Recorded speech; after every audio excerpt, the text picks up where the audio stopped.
Chosen one, listen to me. Heaven has a window through which the Father watches the lives of his chosen ones, and for years he has been standing at that window watching yours. He has watched you wake up tired and choose faith anyway. He has watched you forgive people who never apologized. He has watched you cry in cars at red lights, pray in bathrooms with the door closed, smile through holidays while something inside you ached. He has watched it all in silence. And in that silence, he has wept many different kinds of tears. Compassionate tears when you misunderstood yourself. Patient tears when you walked the long way around a lesson. Waiting tears when he could see what was coming and you could not. But tonight, for the first time in years, he is weeping a different kind of tear.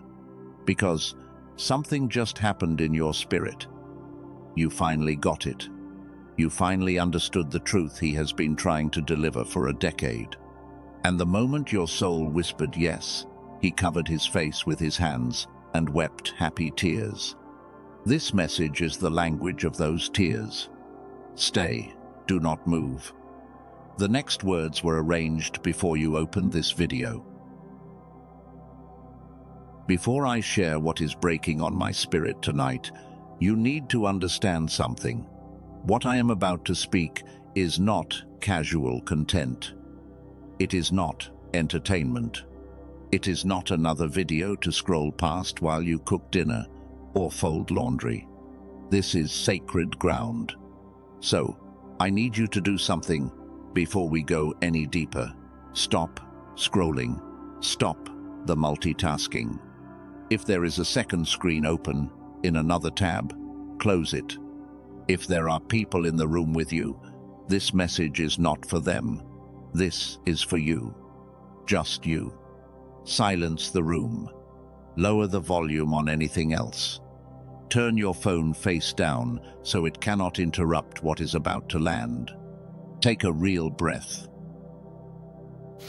Not the shallow breath you have been taking all day while you rushed from one thing to the next. A real breath.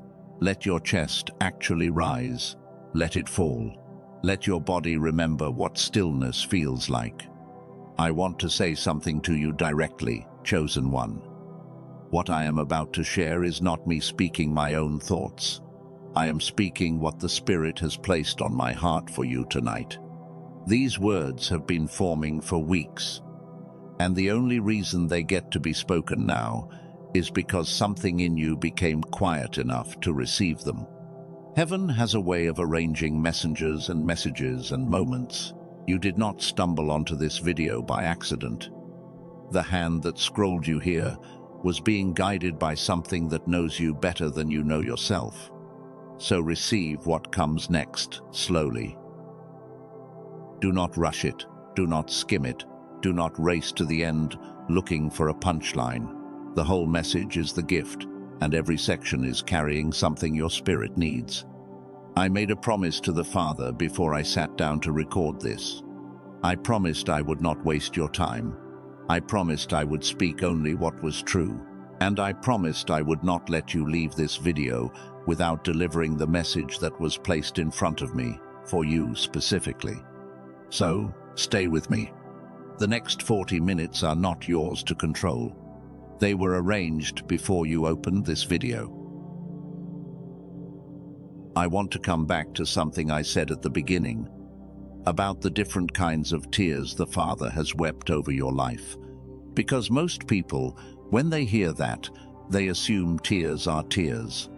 But that is not true. The Father weeps in different languages, and each one means something different. And before we go any further, you need to understand which tear is falling for you. Listen closely. The first kind of tears the Father weeps are compassionate tears. These are the tears he weeps when he watches one of his chosen ones misunderstand themselves. When you look in the mirror and call yourself selfish for setting a boundary, he weeps. When you talk to yourself in your head with words that nobody who loves you would ever use, he weeps. When you measure your worth by what you produced this week, instead of who you are at your core, he weeps. These are not tears of disappointment in you. These are tears of compassion for you. He sees you misreading the story, and he grieves the misreading. The second kind of tears are patient tears. These are the tears he weeps when he watches you walk the long way around a lesson. When he has been trying to teach you something simple, but the only way you will learn it is through the long road. He weeps as you walk. He does not interrupt. He does not force a shortcut. He honors your free will. But his face is wet while you walk. He weeps the patient tears of a father who knows what is on the other side of the lesson, but cannot drag you there. You have to arrive yourself. The third kind of tears are waiting tears. These are the tears the father weeps when he can see what is coming and you cannot. When he has prepared something extraordinary for you, but the timing is not yet, he weeps. He weeps because the gift is sitting in his hands and he is not yet allowed to release it. Some seasons of your life that felt like silence were actually the father weeping in the waiting. He was not absent. He was not distant. He was holding back tears because the moment had not yet arrived to give you what he had been preparing for years. But tonight, the Father is not weeping any of those three kinds of tears. Tonight, for the first time in years, the Father is weeping the fourth kind. The fourth kind of tears are happy tears. The kind a father weeps when a child finally understands something he has been waiting to be received for so long. The kind that comes from joy too big to hold inside the chest. The kind that breaks past every dignified expression and just falls. And those are the tears falling tonight. Because of you. Before I take you any deeper into this message, I want to be honest with you about what you are stepping into. This is not a short video. It is going to ask something of your time and your attention. So let me tell you exactly what you will receive if you stay until the very last breath of this message. By the end, you will understand the specific truth that you finally got, the thing the Father has been trying to deliver to your spirit for years. We will name it together. You will understand why those long, hard years felt the way they did, not in vague language. Specifically, what they were forming in you, what had to be stripped, what had to be built. You will hear two stories from Scripture that will change the way you see your own tears forever. You will receive a blessing at the closing of this video that has been written specifically for the version of you who just got it. And you will be commissioned, not in a small way, in a way that matters. So stay. Do not skip. Do not skim. The full message is the gift. Before this message ends, I am going to speak something over your life that I believe will stay with you long after you have closed this video and gone back to the noise of your day. A blessing in the language of what you just got. The reason this video was placed in front of you in the first place is what I am going to declare at the very end. So, if there is any moment when you feel like stepping away, remember that the closing is the reason you are here. Let me show you something, because I told you that the Father has been watching you. I told you that he has been standing at the window of heaven, watching your life unfold. But that is the kind of statement that can sound beautiful and still feel abstract. So, I want to make it specific. There are 5 things that are happening in your body right now, in your emotions right now, in the world around you right now, that are not random. They are evidence. Evidence that the Father has been watching, and evidence that something has just shifted. These are the signs that have been showing up over the last few weeks for you. Maybe the last few months. maybe just in the last several days. You may have already noticed some of them. You may have brushed others off as coincidence or stress or imagination. Listen to me, chosen one. They are none of those things. They are recognition, meeting recognition. They are the Father speaking in the language he uses when he cannot get through to you in any other way. The first sign is the tears that arrive at random moments without warning. You will be doing something completely ordinary, driving to the grocery store, washing dishes, walking through a parking lot, and out of nowhere, your eyes fill. Not because of something somebody said, not because of a sad memory, just out of nowhere. And if anybody asks you why, you cannot explain it. Let me reframe that for you. This is not random emotion. This is not your hormones. This is not stress overflowing. This is your body weeping the years. Your body has been carrying something for so long that it could not put down. And finally, in this season, your body is allowed to put it down. And the way it puts it down is through tears that arrive without permission. Hear me clearly. He saw the moment when you wiped those tears in the parking lot and walked back inside, pretending nothing had happened. He saw it. He has seen every single one of them. The second sign is a heaviness lifting from your chest without explanation. You will wake up one morning, or you will be sitting somewhere ordinary, and you will notice that something feels lighter. You cannot point to a specific reason. Nothing changed in your circumstances. Your bills did not get paid by surprise. Your relationships did not all heal overnight. But something is lighter. This is not coincidence. This is the years downloading out of your body. You have been carrying weight for so long that it became invisible to you, like a coat you had been wearing in summer, without realizing it.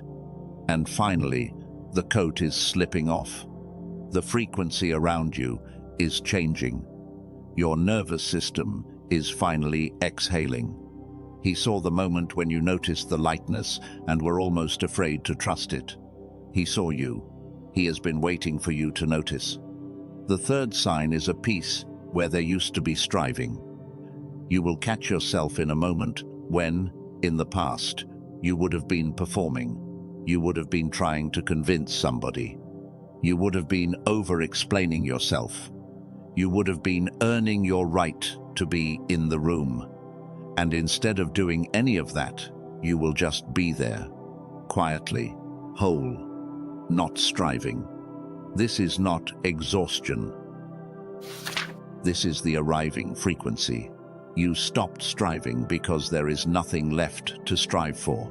The version of you that needed to prove herself has been put down. She does not have to perform anymore.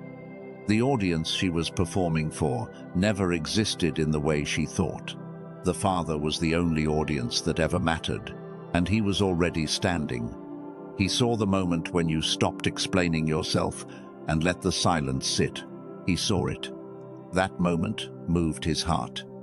The fourth sign is the collapse of your tolerance for the old drama. The conversations you used to be able to participate in, the environments you used to be able to swim in, the energy of certain people that used to feel familiar. None of it fits anymore. It is not that you have become judgmental.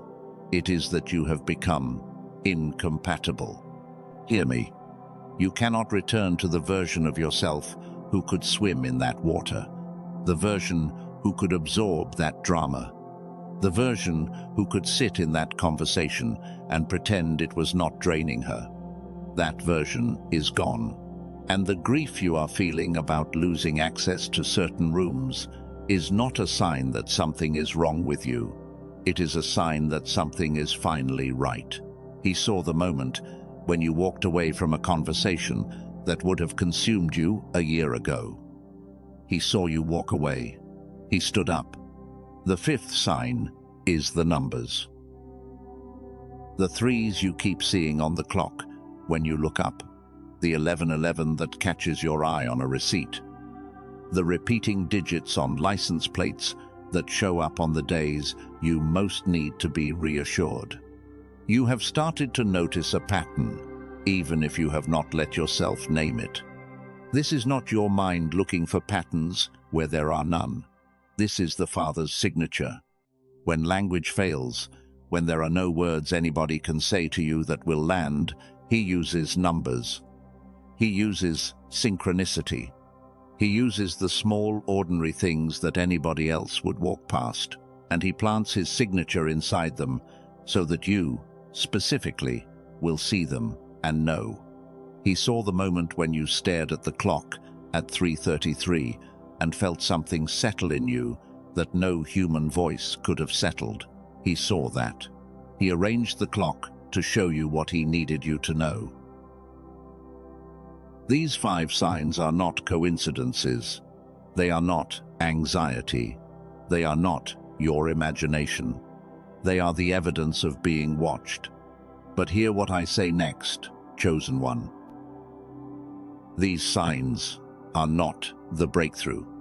They are the announcement of the breakthrough. The breakthrough is what they are pointing toward, and we are about to arrive at it together. So stay with me. I need to take a moment here, chosen one, to be transparent with you about something. Because I told you at the beginning of this message that I would not waste your time, and I promised I would not let you leave without delivering what was placed in front of me, for you specifically. So, let me name something now, before another 20 minutes pass. What I am sharing with you tonight, this whole arc about the Father, and the years, and the tears, falling for the first time in years, is the heart of the message that is not changing. But there is something else I want to mention, openly and without building mystery for the sake of selling at the end. For some of you, the recognition you just felt has a frequency to it, a measurable one. Brain restoration is a 2-stage process. There is a wave that wakes the child mind that the world dimmed in you when you were 7 years old, and there is a separate wave that opens the receiving channel that adult striving slowly closed. 2 researchers, in different decades, in different labs, mapped the same dual signal independently. One created a tool called the Genius Song. The other created a tool called the Wealth Signal. The first wave wakes the child within. The second wave opens what the child was always meant to receive. I am only naming them now, this early in the message, because for some of you, your body has been pulling toward an answer since this video began, and it is honest to give you that answer instead of holding it for the end. If your spirit is already feeling that pull, the path is in the description and pinned comment below. There are doors waiting there, and they are not going anywhere. For the rest of you, stay with me. We are nowhere near the heart of what tonight is about. What was just spoken is one layer of what is rising, but the layer underneath, the part your spirit has been waiting to hear, has not arrived yet. Let me bring you back into the deeper current, because there is something the Father wants to say directly. I want you to do something with me, something you may not be expecting in a video like this. I want you to listen as if the next thing being said is not coming from me. Because for the next minute or two, it is not. I am not claiming to be a prophet. I am not telling you that I speak for God. But what I am about to say to you is what the Spirit placed on my heart for you tonight. And the only honest way to deliver it is to speak it the way it was given. So, let me speak now, in the voice it came in. I saw the moment when you stopped explaining yourself to people who never asked. I saw the moment when you forgave the one who never returned. I saw the moment when you chose silence over-defending what didn't need defending. I saw the moment when you got out of bed on the morning. You had nothing left, and you went to work anyway, and nobody noticed what it cost you. I saw the moment you sat in the car after a hard conversation and prayed a prayer that you thought went nowhere. It did not go nowhere. I saw the moment in the kitchen, late at night, when you whispered something into the air that you had never said out loud before. I heard it. I have been holding it ever since. I saw the moment you almost gave up. You did not give up. You did not even realize how close you were to giving up.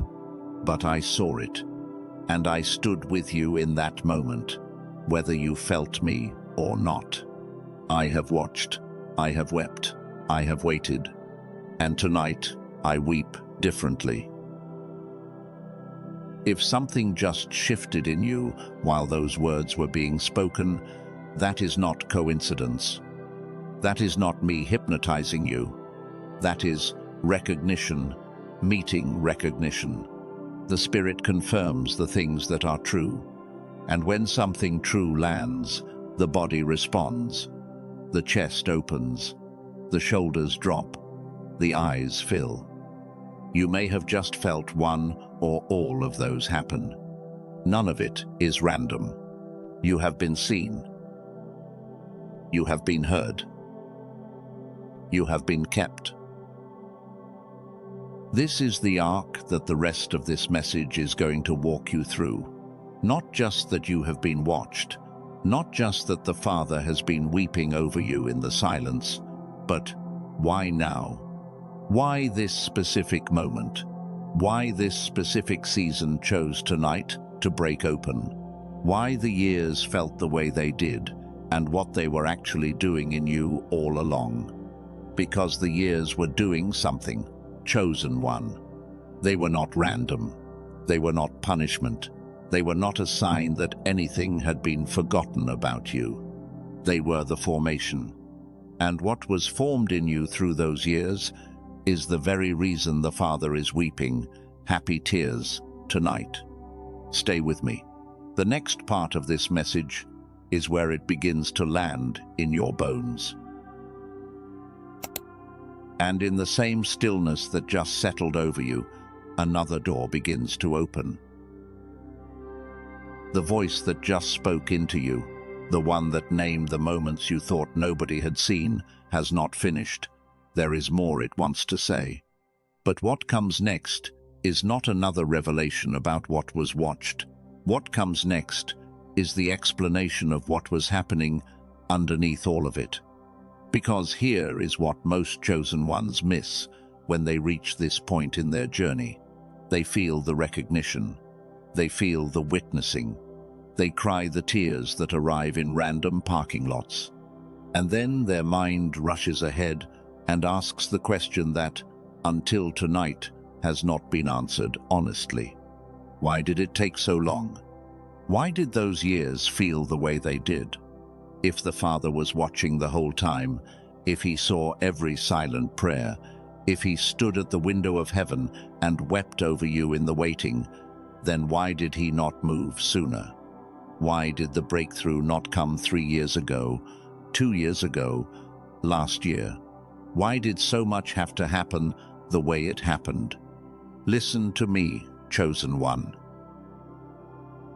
The answer to that question is the part of this message that begins to heal something in you that nothing else has been able to heal.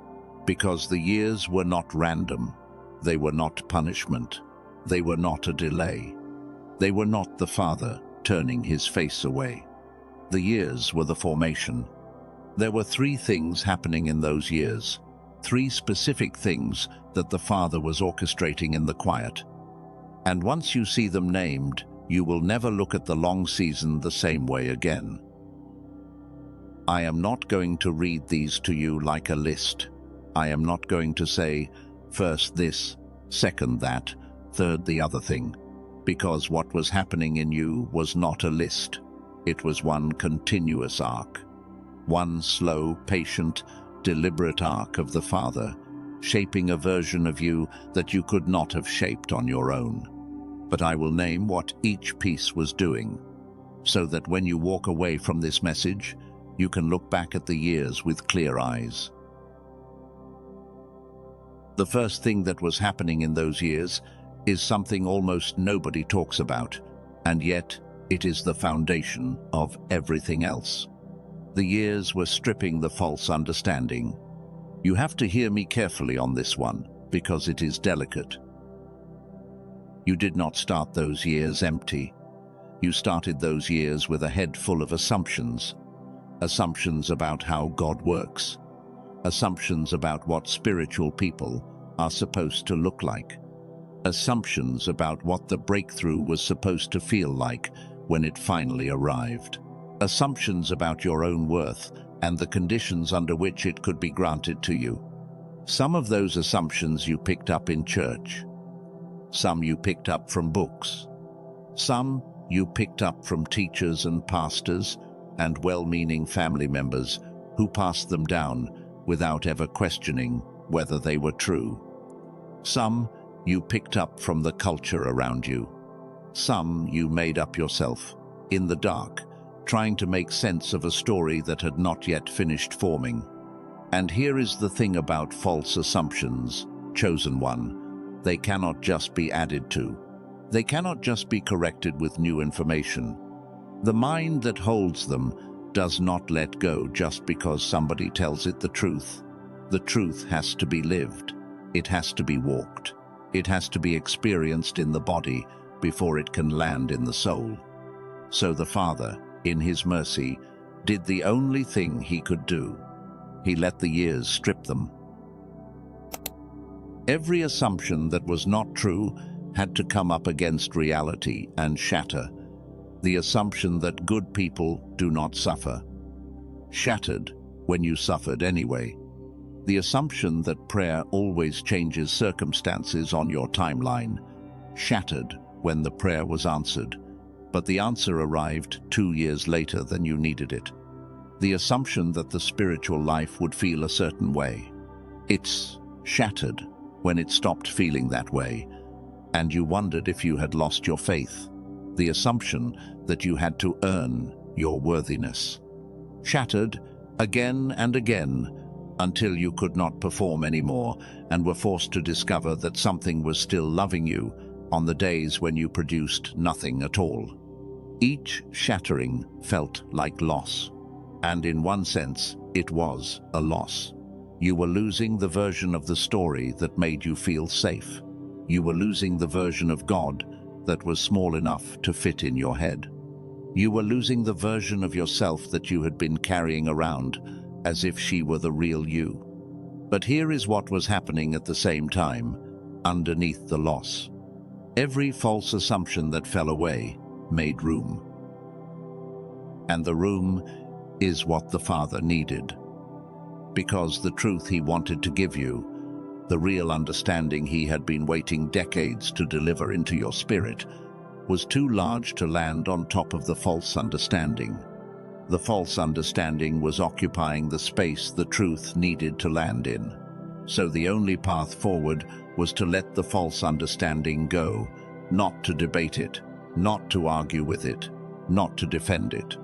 To let life walk it out of you slowly, year by year, season by season, until what was left was simple, quiet, and ready. You did not lose your faith in those years. You lost the version of faith that could not have held what was coming. Hear me when I say this.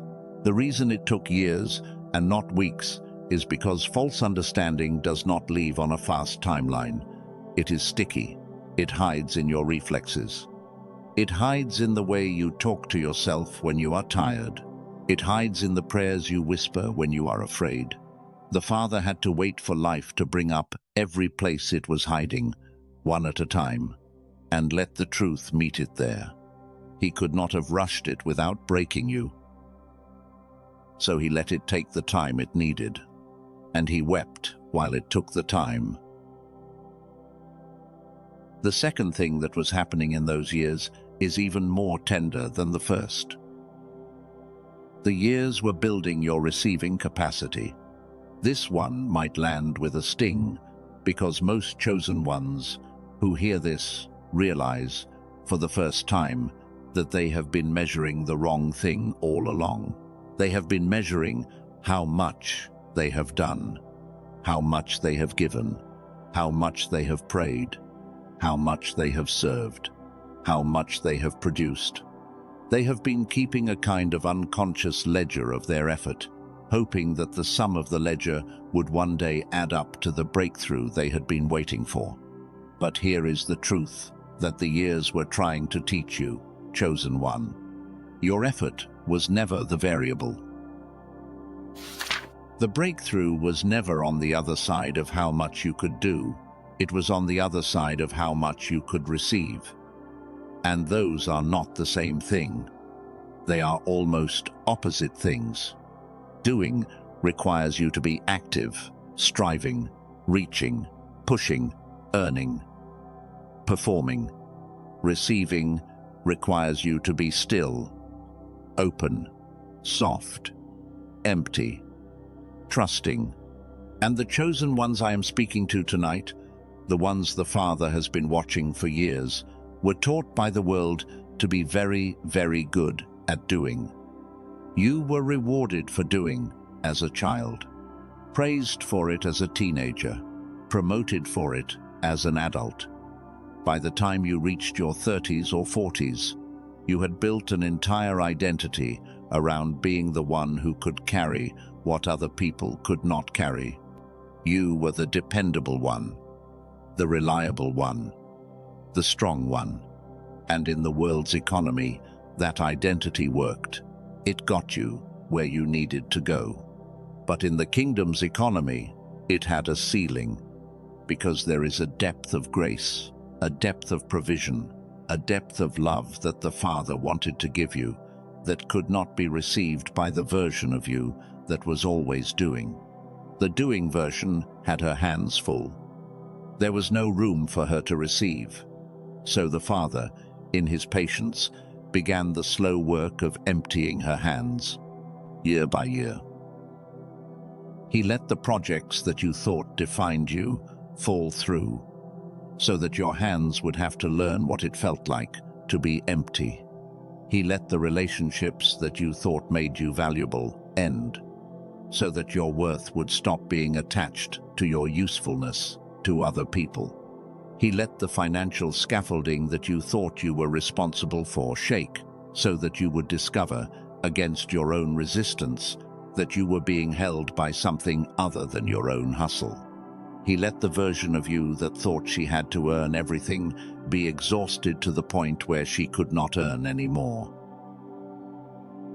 That exhaustion was not a sign that something was wrong with you, chosen one. That exhaustion was the doorway. Because when the doing version of you finally collapsed from exhaustion, the receiving version of you was finally allowed to wake up.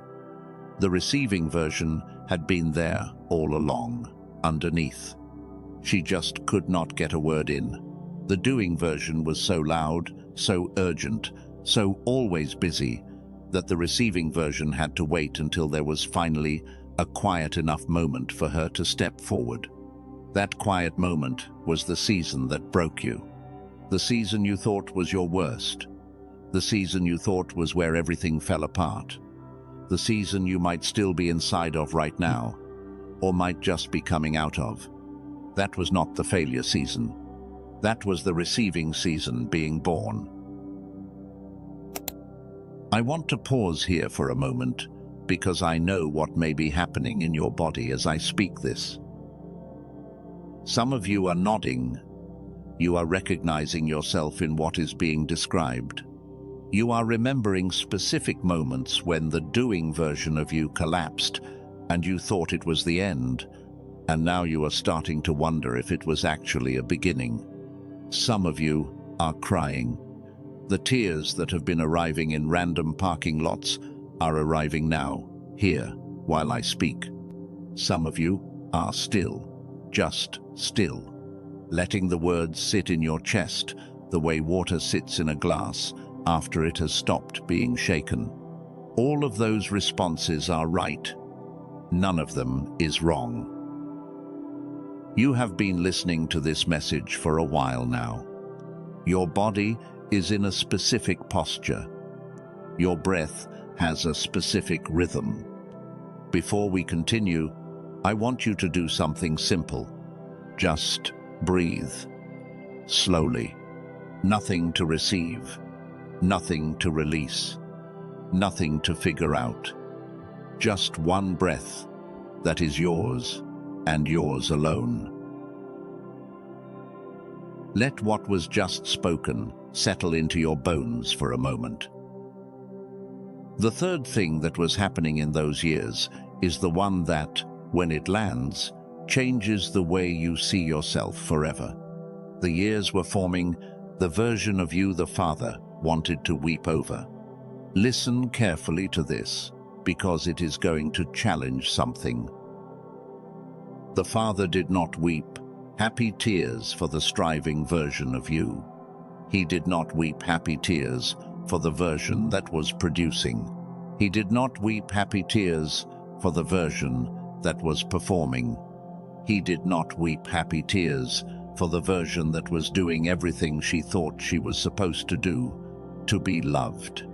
He had compassion for her. He had patience with her. He had tenderness toward her. He held her through every breakdown she did not understand the meaning of.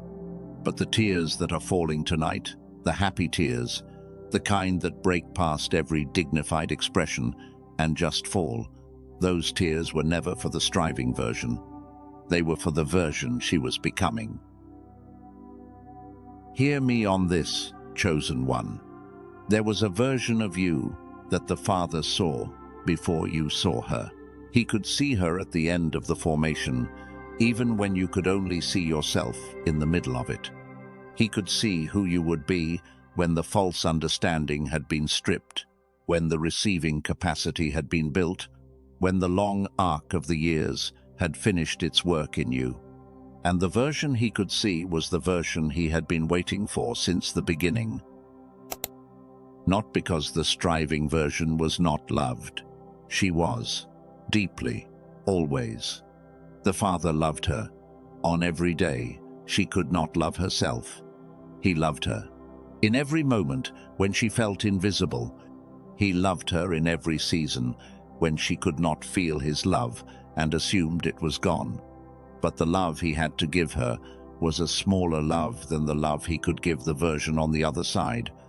Not because his love changed.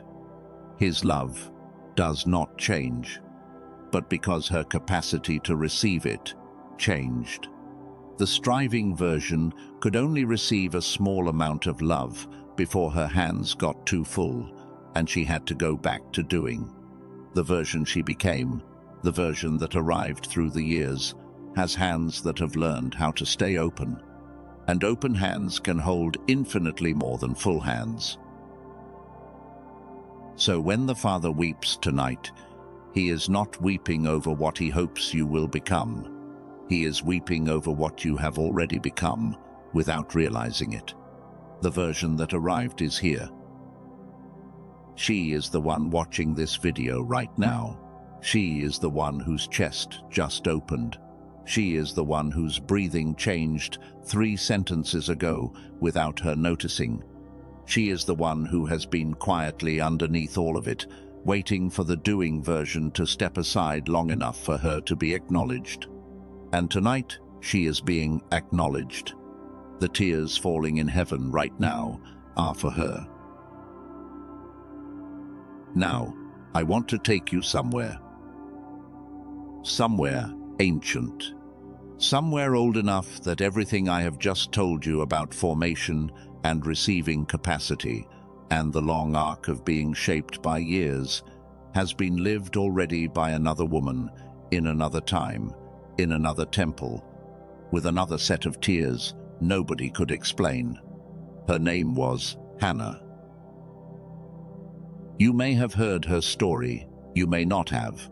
It does not matter. What matters is that what was true for her is true for you. The pattern is the same. The shape is the same.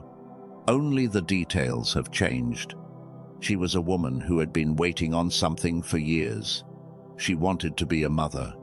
The desire of her heart, the longing she carried, was for a child. And year after year, that prayer went unanswered. The years passed. Birthdays came and went. She watched other women in her community become mothers while she remained without. She watched the people in her life look at her with that mixture of pity and confusion that lands on every chosen one who is in a long waiting season. She felt the silence around her where the answer was supposed to be. And every year, her family would go up to the temple to worship. Every year, she would walk into that temple carrying the weight of another year of unanswered prayer. Now, I want you to picture this scene, the way it actually was. Not the polished version, not the stained glass version, the real version. The temple was not quiet, it was busy. It was loud, with the sound of priests moving back and forth, animals being prepared for sacrifice, families talking, children running. There was the smell of incense and smoke. There were people coming and going. And in the middle of all of that noise, Hannah found a corner. She sat down, or maybe she stood. The text does not say exactly, but what it does say is that she began to pray. She began to pour out everything that had been building in her chest for years. And here is the detail that almost everybody misses. When she prayed, her lips moved, but no sound came out. She had been weeping silently for so many years that she did not even know how to weep out loud anymore. The grief had gone underground in her body. The prayer had become so private, so deep, so far down, that her voice could not reach it anymore. All that was left was the moving of her lips and the shaking of her shoulders and the tears falling. Sit with that image, chosen one. A woman in a corner of a busy temple, lips moving with words that had no sound, shoulders shaking, tears falling, while everybody around her went about their ordinary business and did not notice.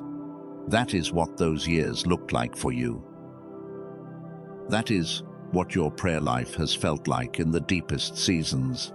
Lips moving, no sound, tears falling, and nobody around you understanding what was actually happening inside. But here is where the story turns.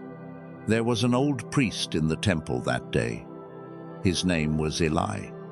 He was sitting nearby, doing his ordinary priestly business, watching people come and go, and his eyes happened to land on Hannah. He saw a woman in a corner, lips moving with no sound, weeping. And his first interpretation of what he was seeing was wrong. He thought she was drunk. That detail is important, so do not skip past it. The first witness to her grief misinterpreted her grief. He thought the depth of her weeping was a sign that something was wrong with her. He thought what looked unusual in her body must have a low explanation. He approached her not with tenderness, but with rebuke. Listen to what I am about to say. That is what some of the people in your life have done to you. In the years you have been weeping silently in the corner of your own temple. They saw your tears and called them dramatic. They saw your withdrawal and called it antisocial. They saw your sensitivity and called it instability. They saw the very thing the Father was using to form you, and they misinterpreted it the same way Eli misinterpreted Hannah. That is not a wound. That is just what happens when somebody is being formed in a way the people around them have not been formed. The misinterpretation is part of the story, but it is not where the story ends. Because Hannah did something that almost nobody talks about in this passage. She did not get defensive. She did not collapse. She did not run out of the temple, humiliated. She looked the priest in the eye, and she told him the truth. She said, in essence, "I am not what you think I am. I am a woman of deep grief, pouring out my soul to the one who can hear what no one else has heard." And in that moment, something changed in Eli. He saw her. For the first time in maybe years, somebody in the visible world saw what had been happening in her invisible world. He stopped seeing the surface and started seeing the depth. And his response, once he saw, was not pity. It was blessing. He said, "Go in peace, and may the God of Israel grant the petition you have made." That was it. No long prayer, no elaborate ritual, just a witness becoming a witness, and a blessing released over a woman who had been waiting years to be seen. And then she went home. Now here is what most people miss about what happened next. They focus on the result. They focus on the fact that she conceived a son and named him Samuel, and became the mother of one of the most important prophets in Scripture. But the result is not the lesson. The lesson is what happened in her between the temple and the result. Because the text tells us that after Eli blessed her, before anything had visibly changed in her circumstances, before there was any sign that her prayer had been answered, she went home and ate. She had not been eating. The grief had taken her appetite. But after she was witnessed, before the answer arrived, she ate. And the text says her face was no longer downcast. Something shifted in her, in the moment of being witnessed, that did not require the answer to arrive first. She did not wait for the breakthrough to feel changed. She was changed by being seen, and the breakthrough came afterward. Listen to me, chosen one. What the temple was for Hannah, this moment is for you. The years of silent tears, the lips moving with no sound, the shaking shoulders nobody noticed, the weeping in corners while ordinary life went on around you, all of that is being witnessed tonight. Not by a priest who almost missed it, by the Father who saw it from the beginning and has been weeping over it himself for years. The witnessing is happening right now, and the change does not have to wait for the answer to come. The change happens in the witnessing. Some of you can feel it happening already. Your face is shifting. Your appetite for life is coming back. Your body is remembering how to be in the world without the weight you have been carrying. You do not have to wait for any external thing to shift to know that something internal has already shifted. You are Hannah leaving the temple. The years of silent prayer have been heard. There is one more thing I want to give you in this part of our time together before we go any deeper into what is being reorganized in your life because of what just happened in your spirit. I want to give you a tool, something practical, something you can use tomorrow morning when the doubt voice arrives, because the doubt voice will arrive. That is not a threat. That is a forecast. The voice that has been talking to you in the years of formation is not going to disappear overnight just because you watched a video, but you can learn to tell its voice apart from the Father's voice. And once you learn the difference, the doubt voice loses its power over you. There are 3 questions you can ask anytime a thought lands in your head and you are not sure where it came from. 3 simple questions. They take less than 10 seconds to run through, and they will tell you, almost every time, whether what you just heard was the Father or the accuser pretending to be him. The first question is this: does this voice carry love and truth at the same time, or only one of them? Listen carefully. The Father's voice always carries both. He will tell you the truth about something hard, and the truth will be wrapped in love, even when it stings. The accuser's voice will give you one or the other, but never both. He will give you a love without truth, which is flattery, or he will give you a truth without love, which is accusation.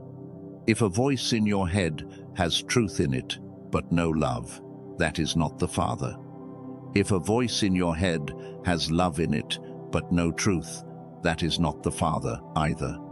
The Father always carries both at once, like a current carrying both warmth and direction. The second question is this: does this voice invite you, or does it accuse you? The Father's voice is always an invitation. Even when he is correcting you, he is inviting you somewhere. He is inviting you home. He is inviting you forward. He is inviting you up. The accuser's voice is always an accusation. It points at what you did, what you failed at, what you are not, and it makes you feel small enough to want to disappear. If a voice in your head is making you feel small, smaller, smaller, until you want to hide, that is not the Father. The Father makes you feel known. The accuser makes you feel cornered. The third question is this: does this voice leave you with peace and clarity, or with shame and confusion? The Father's voice leaves a wake of peace behind it. Even when it has just told you something hard, you feel grounded after he has spoken. You may still have to do something difficult, but you know what to do, and you feel held while you do it. The accuser's voice leaves a wake of shame and confusion. You feel disoriented after it has spoken. You feel like there is something wrong with you that you cannot name. You feel like you have to scramble to fix yourself before you are allowed to rest. If you walk away from a thought feeling more peaceful and more clear, that was the Father. If you walk away feeling more ashamed and more confused, that was not. 3 questions: love and truth, invitation, peace. Run them any time. A voice in your head is loud enough to make you wonder where it came from. The voice that fails the test is not the voice you have to listen to. You can let it pass through you without picking it up. It is allowed to take time learning this discernment, chosen one. The muscle was atrophied for years. You spent so long taking the accuser's voice as your own that the very act of separating from it will feel strange at first. That is fine.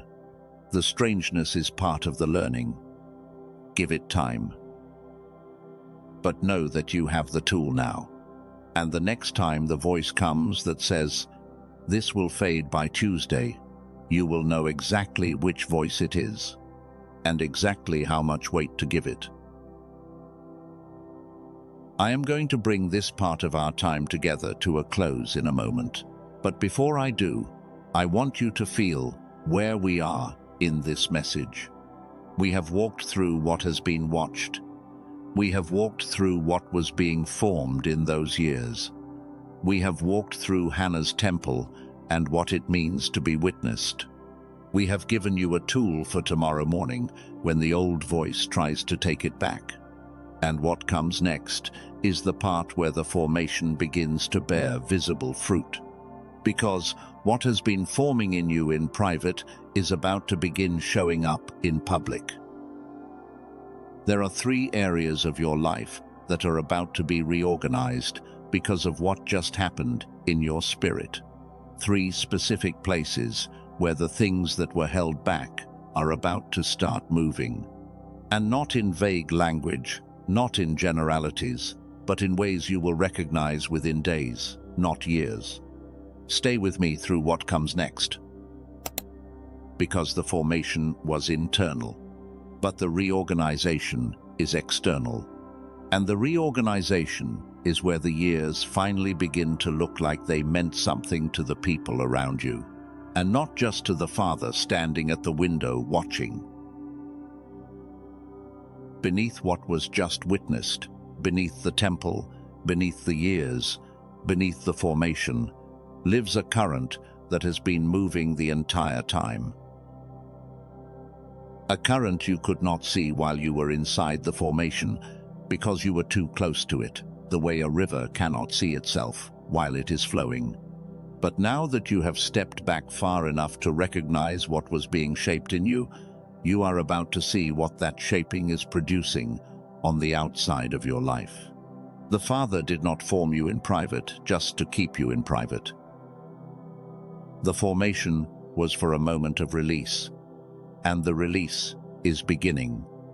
Not in 5 years, not when you finally feel ready.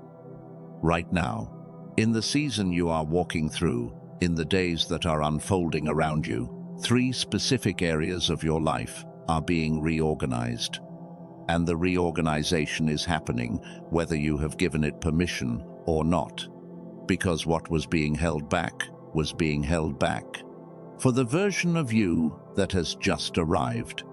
So listen carefully to what comes next, chosen one, because what I am about to describe to you is not theory.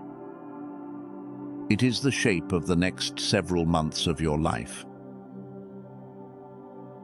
The first area being reorganized is your relationships. I want you to feel the weight of that word before we go further into it.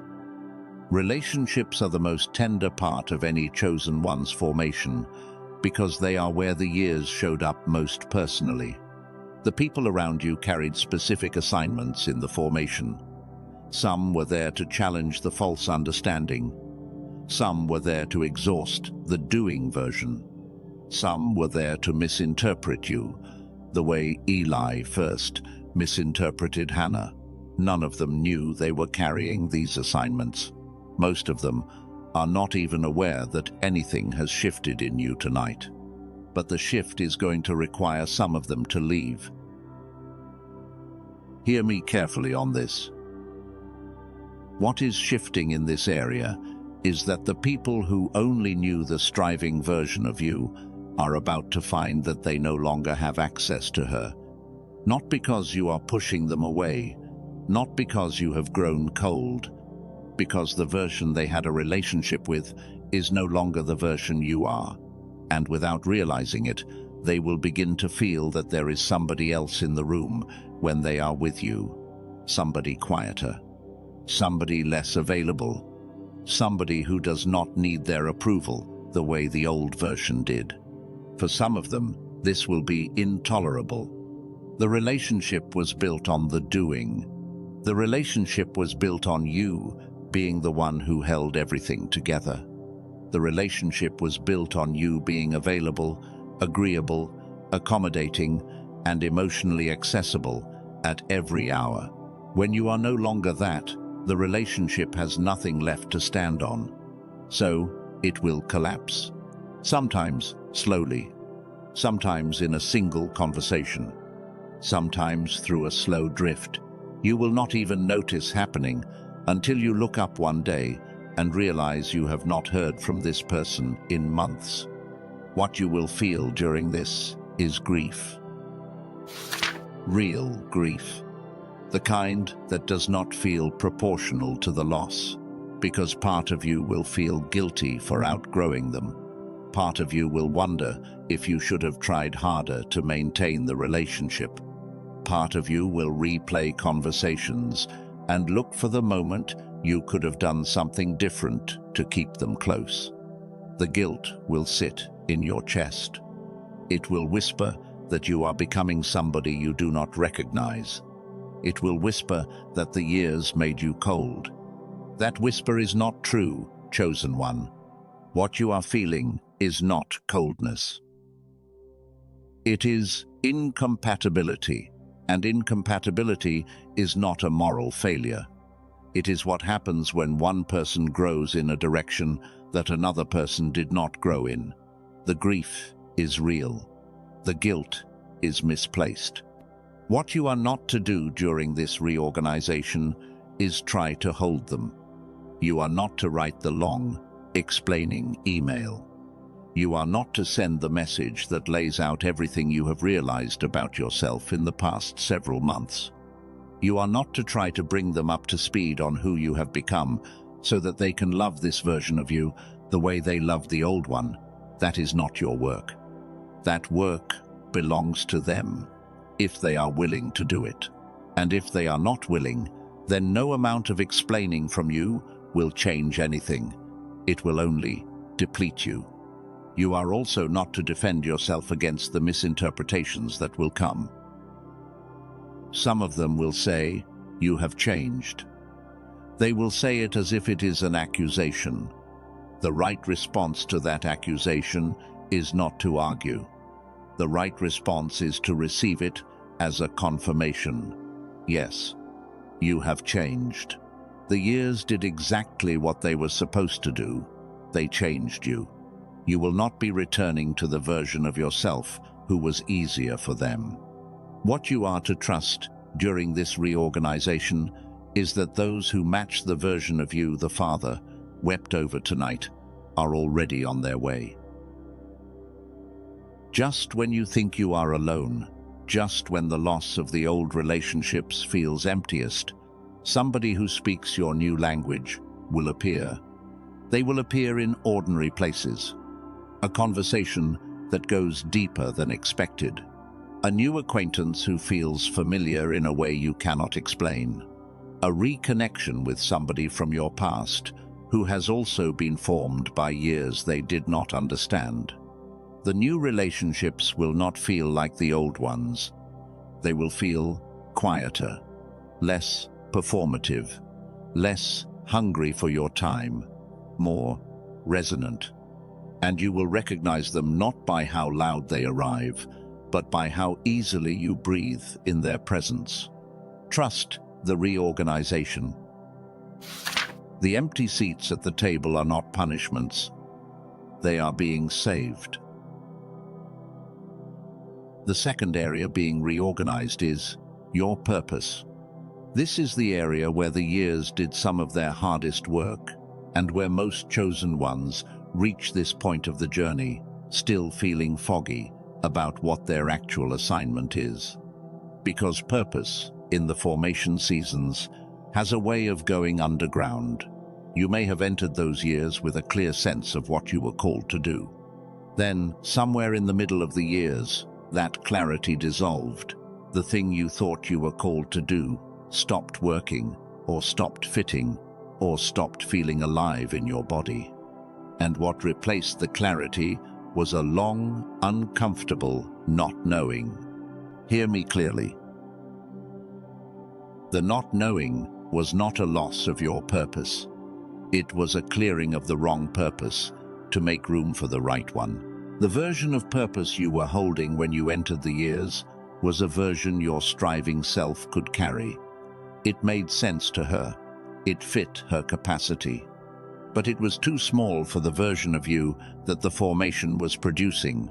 So the Father, in his patience, let the smaller purpose dissolve, not because you had failed at it, because you had grown past it. What is shifting now is that the new purpose, the one that fits the version of you the Father wept over, is beginning to clarify. Not all at once.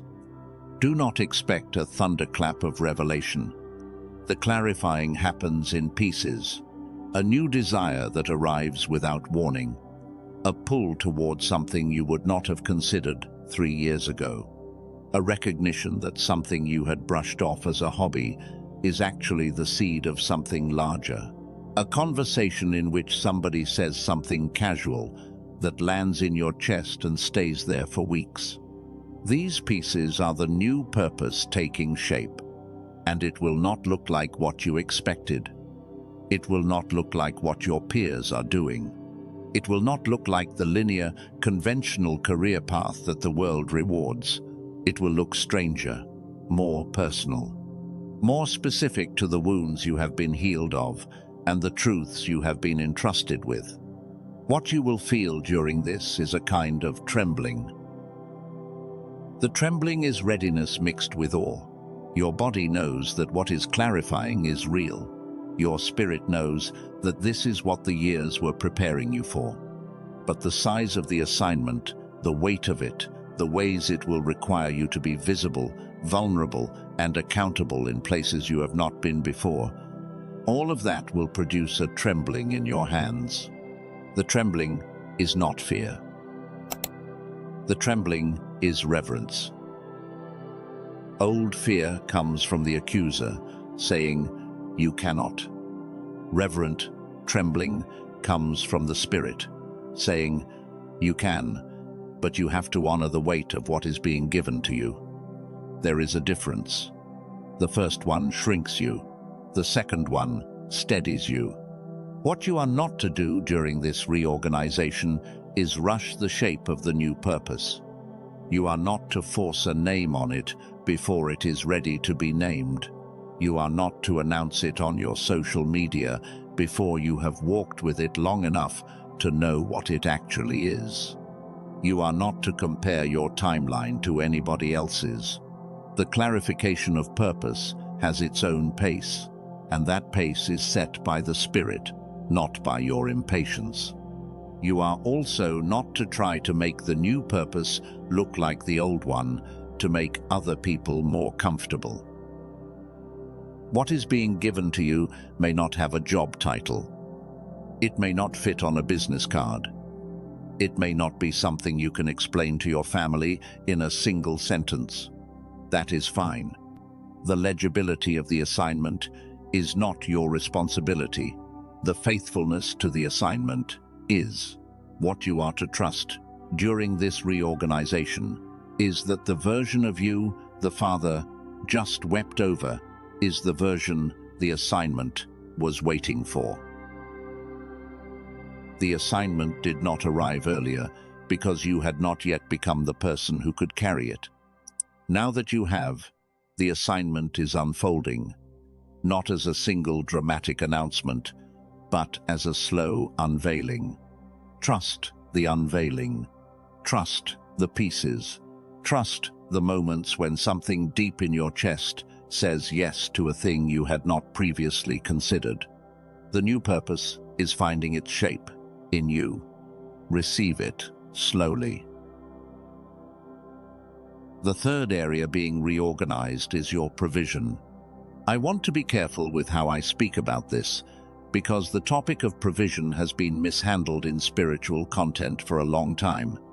There is a kind of teaching that promises that breakthrough automatically means money flowing in. That is not what I am about to tell you. The Father is not a vending machine. Spirituality is not a transaction. The reorganization of provision is more textured than that, but it is real. And it is happening. What is shifting in this area is that what was held back from you is beginning to move.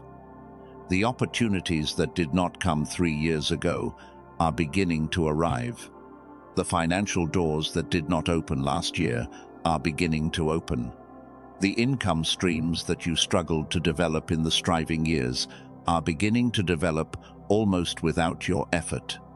Listen to what I am saying carefully, because the language is precise. What was held back for the receiving version of you. The Father did not withhold provision because he was punishing you. He withheld it because the doing version of you would have used it the wrong way. She would have used it to prove herself. She would have used it to perform her worth in front of people whose opinion did not matter. She would have used it to maintain a life that was already too small for her. The provision in her hands would have funded the very things the formation was trying to dismantle. So the Father waited. He waited for the receiving version to arrive, the one whose hands were open, the one who could hold provision without needing to clutch it. And now that she has arrived, he is releasing what he has been holding. What you will feel during this is confusion at first. Yes, confusion, not joy. Or at least, not joy alone. Because some chosen ones, when provision begins to arrive without striving, do not know how to receive it. The doing version of you spent years connecting effort to reward. So when reward begins to arrive without proportional effort, your nervous system does not believe it. You will catch yourself looking for the catch. You will catch yourself bracing for the inevitable loss. You will catch yourself wanting to bargain with the universe to make sure the provision is real before you let yourself enjoy it. The confusion is not a sign that the provision is not real. The confusion is a sign that your nervous system has not yet caught up to the new economy you are living in. What you are not to do during this reorganization is bargain to make sure it is real. You are not to engage in the unconscious test, where you sabotage the provision to see if it will return after the sabotage. The doing version of you is so used to provision being conditional on her performance that, when it arrives unconditionally, she will reflexively try to make it conditional again. Watch for that reflex. Name it when you see it. Do not act on it. You are also not to downplay what is arriving so that you do not have to deal with the discomfort of receiving. Some chosen ones, when blessing begins to arrive, immediately minimize it. They say, "Oh, this is nothing." They say, "This is just a small thing." They say, "I do not want to make a big deal out of it." That minimizing is not humility. It is the doing version of you trying to keep the provision small enough that she still has to work for it. Resist the minimizing. Receive what is given as though it actually counts, because it does. What you are to trust during this reorganization is that receiving is a discipline, and you are now ready to practice it. Receiving is not passive. It is an active spiritual posture. It requires you to stay open when the old reflex would have you close. It requires you to stay grateful when the old reflex would have you bargain. It requires you to stay present when the old reflex would have you brace. The reorganization of your provision is also the training of your receiving muscle. And the muscle gets stronger every time you practice keeping your hands open. I want to slow down here for a moment, chosen one, because we have walked through 3 areas now, and what may be happening in your body is a quiet, steady recognition. You are recognizing the relationships that have already begun to shift. You are recognizing the trembling around the new purpose. You are recognizing the reflex to bargain with the provision that is beginning to move. And you may be feeling something else at the same time. A kind of trembling that is not just about the new purpose. A trembling about the bigness of what is being said over your life tonight. Let it tremble. The trembling is the receiving capacity stretching. But before we go further, I want to take you somewhere even older than Hannah's temple. Somewhere that is going to give you the language for the tears falling in heaven tonight. There is another story you may have heard. Most people who have spent any time around Scripture know it. It is the story of a son who walked away from his father. The son took his inheritance, went to a far country, spent everything, ended up feeding pigs to survive. And one day, in the middle of his lowest moment, he came to his senses. He decided to walk home. He rehearsed what he was going to say to his father. He prepared himself to ask to be received, not as a son, but as a servant, because he believed he had forfeited his right to sonship. That is the part of the story most people remember. But that is not the part I want to take you to tonight. I want to take you to a different angle of the same story. I want to take you not to where the son was, but to where the father was during all of this. Because while the son was in the far country, while he was spending the inheritance, while he was sitting in the pig pen, rehearsing his apology, where was the father? The text gives us a small detail that, if you have ever heard it preached, you may not have lingered on long enough. The Father was at the window. Day after day, week after week, year after year, the Father was standing at a window of the family land, watching the road that led away from home, looking for any sign that his son might be coming back. The text does not say how many days. It does not say how many years. It just tells us, almost in passing, that one ordinary afternoon, the Father saw a figure on the horizon. And here is what the original text says about what happened next. The Father was moved. The English translation says, "He was moved with compassion," but that translation, as accurate as it is, does not carry the weight of the Greek word that the original text uses. The Greek word is splagchnizomai. Splagchnizomai. It is one of the strongest words in the entire New Testament for describing emotion, and to understand why it matters tonight, you have to understand what it actually means. The root of the word is the Greek word for the inner organs, the gut, the deepest seat of the body. When the original writer chose this word, he was not describing a polite emotion. He was not describing a refined feeling. He was describing something that happens in the deepest part of the body, where words have not yet formed, where the heart and the gut are not yet separated by language. Splagchnizomai is what happens when you see something that bends you in half. It is what happens when an emotion is so big that it does not stay in your chest. It moves into your stomach. It moves into your knees. Your whole body weeps at once. That is the word the text uses to describe what happened in the Father when he saw the figure on the horizon. He did not feel a polite affection.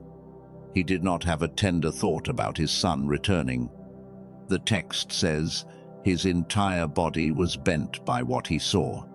The grief and the joy and the relief and the longing of all those years at the window came up through him like a wave that could not be contained. And then he did something almost nobody focuses on. He ran. Now, I want to give you a piece of cultural context that, until you understand it, the running detail can feel almost cinematic and casual, but it was neither. In the culture of that time, in that part of the world, men of standing did not run. Running was beneath them. Running was for children, for servants, for people who had no dignity to protect. A man with land, a man with stature, a man with a household did not run. To run was to lift his robe and expose his legs to the public. To run was to look ridiculous. To run was to surrender his dignity in front of the entire community. The Father in the story did all of that. He ran. He picked up his robe, and he ran past every neighbor watching from their own windows, and he ran toward a son who was still rehearsing the apology, and he reached the son before the son had spoken a single word. The son tried to deliver the speech he had been preparing for weeks. The Father interrupted him. The Father did not need the speech. The Father had already forgiven. The forgiveness had been sitting in him, waiting to be released, since the day the son had walked away. And the running Father, the splagchnizomai Father, the Father with his whole body, bent by joy, was weeping. Hear what I am about to say, chosen one. What was true for that Father is true for the Father, standing at the window of heaven over your life tonight. He has been watching the road. He has been watching every day, every season, every year, for the moment of your return, not the return from sin in some moralistic sense. The return from misunderstanding yourself. The return from the false version of who you thought you were. the return from the striving identity to the receiving identity, the return from believing you had to earn what was already given. And tonight, the figure on the horizon is you. You have come into view of the Father's window. He has seen you on the road. And the splagnidzomai is happening in him right now. The deepest weeping, the whole body bending, the dignity surrendered, the robe lifted, the running. Listen to what I am about to deliver to you. Because in this moment, the Spirit is asking me to step out of the way and let what has been forming behind this entire message finally be spoken in the voice it came in. Hear me carefully now. I have watched you on the road since the day the formation began. I have not turned away from the window in years. I have seen every step you took toward home, even the ones you did not realize you were taking. I have seen the days when you walked toward me without knowing you were walking. I have seen the nights when you whispered something in the dark that you did not believe I had heard. I heard it. I have been waiting. I have wept compassionate tears as you misunderstood yourself. I have wept patient tears as you walked the long way around what I was trying to teach you. I have wept waiting tears as I held back what I was preparing for, the receiving version of you, because I knew the doing version would not have known what to do with it. But tonight, your soul whispered, yes, to a truth I have been waiting to deliver into you for so many years. You finally understood something. You finally understood that you do not have to earn what was already given, that the love I have for you is not on the other side of any performance, that you cannot make me love you more than I already do, and you cannot do anything to make me love you less. The love is not adjustable. The love is not earned. The love simply is. And tonight, you understood that. You finally understood that the years were not against you. They were for you. They were not the silence of an absent father. They were the patience of a father who knew what was on the other side of the formation and could not rush you there without breaking you. The years were a long, slow act of love that you mistook for distance. You finally understood who I have been all along, and who you have been to me. You have not been a project I was trying to fix. You have not been a debt I was waiting to collect on. You have not been a subject I was evaluating from the window. You have been a child I have been longing for. You have been a daughter. You have been a son. You have been a chosen one whose return I have been waiting to celebrate since before you took your first step toward me. And the moment your soul whispered yes to all of that, in the silence of this video, in the privacy of this room, in the quiet of your own chest, I covered my face with my hands, and I wept. Not patient tears, not waiting tears, not compassionate tears, happy tears. For the first time in years, take a breath, chosen one. Just one, real, slow. Let what just landed actually land. Do not rush past it. Do not move the screen. Do not check anything. Just sit in what was just spoken over you. You are watched. You are wept over. You are running into. I am going to bring my own voice back into the message in just a moment, but first, I want to give you another moment of stillness, because what was just spoken does not absorb if you rush it. The chest needs time. The body needs time. Let the words sit. Now, hear me, chosen one. Because what comes next is what I promised you when this message began. I told you that by the end, you would understand what tries to take this back from you and how to keep it from being taken. So I have to tell you what is coming. What is coming is the morning after. The morning after a moment like this is the most dangerous part of any spiritual encounter, because the encounter itself produces a kind of clarity that, in the moment, feels permanent. You feel held. You feel known. You feel seen. You feel like you will never doubt this again. And then you wake up tomorrow, and the room is the same as it was yesterday. The bills are still there. The work emails are still there. The relationships that were strained yesterday are still strained today.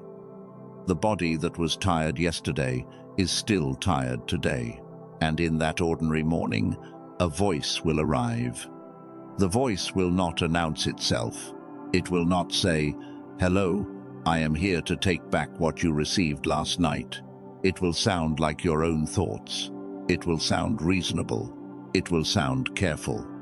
And it will say something like this: "Why would the Father weep over me specifically?" That is the first script. Listen for it. The voice will frame it as humility. It will say, "I am not special enough for that. There must be millions of people watching that video." The message was probably generic. It was probably just a comfort message. It was probably not actually about me. The voice will sound reasonable. It will sound like the kind of thing a humble person would think. That voice is not humility, chosen one. That voice is the accuser, dressed as humility. Because real humility does not deny the love it has been given. Real humility receives the love and is undone by it. The voice that tells you the love was not really for you, that it was generic, that it was probably a mistake, is not your humility. It is your old identity protecting itself from being changed. Recognize it when it comes. Run the 3 questions on it. Does it carry love and truth at the same time? Or just an accusation dressed as a question? Is it inviting you? Or is it shrinking you? Is it leaving you with peace and clarity, or with shame and confusion? You will know. The second script will sound something like this: What if I am reading divine emotion into ordinary feelings? The voice will frame it as intellectual rigor. It will say, "You do not actually know if any of that was real. You do not have evidence. You felt something during a video. People feel things during videos all the time. That does not mean it was the Father weeping. That just means you were emotionally moved by good content." This script is more sophisticated than the first. It does not deny that you felt something. It just denies what you felt was about. It tries to translate the spiritual encounter into a psychological event, and then dismiss the spiritual interpretation as projection. Hear me. The body knows when it has been witnessed. The chest knows when it has opened. The breath knows when it has been changed. The tears know when they have been seen. You can call all of that psychology if you want, but psychology and spirit are not as separated as the modern mind pretends. The body responding is not evidence against the spiritual reality. It is the spiritual reality showing up in the only way it knows how to show up, through you. Do not let the second voice intellectualize away what your body already knows. The third script is the most cruel. It will say something like this: "Maybe I have not actually got it. Maybe I just felt something for a moment. Maybe the real proof of getting it would be visible right now in some external way, and since it is not, the getting was probably not real." The voice will demand evidence that the moment was permanent. It will demand that something visible change immediately to verify what happened internally. And if nothing visible changes within 24 hours, the voice will use the lack of visible change as proof that the moment was a delusion. Do not let the third voice tie your knowing to external proof. What you got tonight is not evidenced by what changes tomorrow. It is evidenced by the fact that you cannot unknow it. You will try to forget it. You will try to dismiss it. You will try to talk yourself out of it. And underneath every attempt, the knowing will still be there. That is the proof that it was real. The fourth script is the long game version. This will fade by Tuesday. The voice will be patient with this one. It will not strike right away. It will wait. It will let you have a few days of feeling held. And then somewhere around the third or fourth day, when the initial intensity has softened, it will whisper, "See, I told you, it is fading. It was just a feeling. Now, it is gone." But fading is not disappearing. The intensity of the encounter is supposed to soften. That softening is not a loss. That is integration. The encounter moves from being a peak experience to being a baseline truth. The peak fades because it is becoming the floor. The floor was higher than yesterday's floor. That is the point. You do not need to keep the peak intensity to keep the truth. So when the voice says, "It is fading," you can answer back, "It is not fading. It is integrating." Now, hear what I am going to say next, because it is important. What I am about to give you is permission.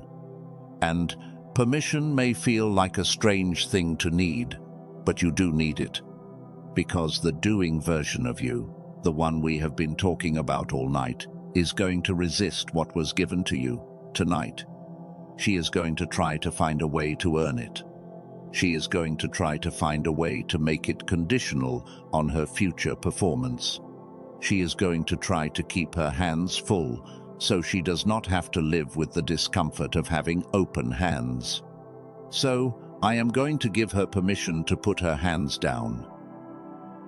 You are allowed to receive what you did not earn.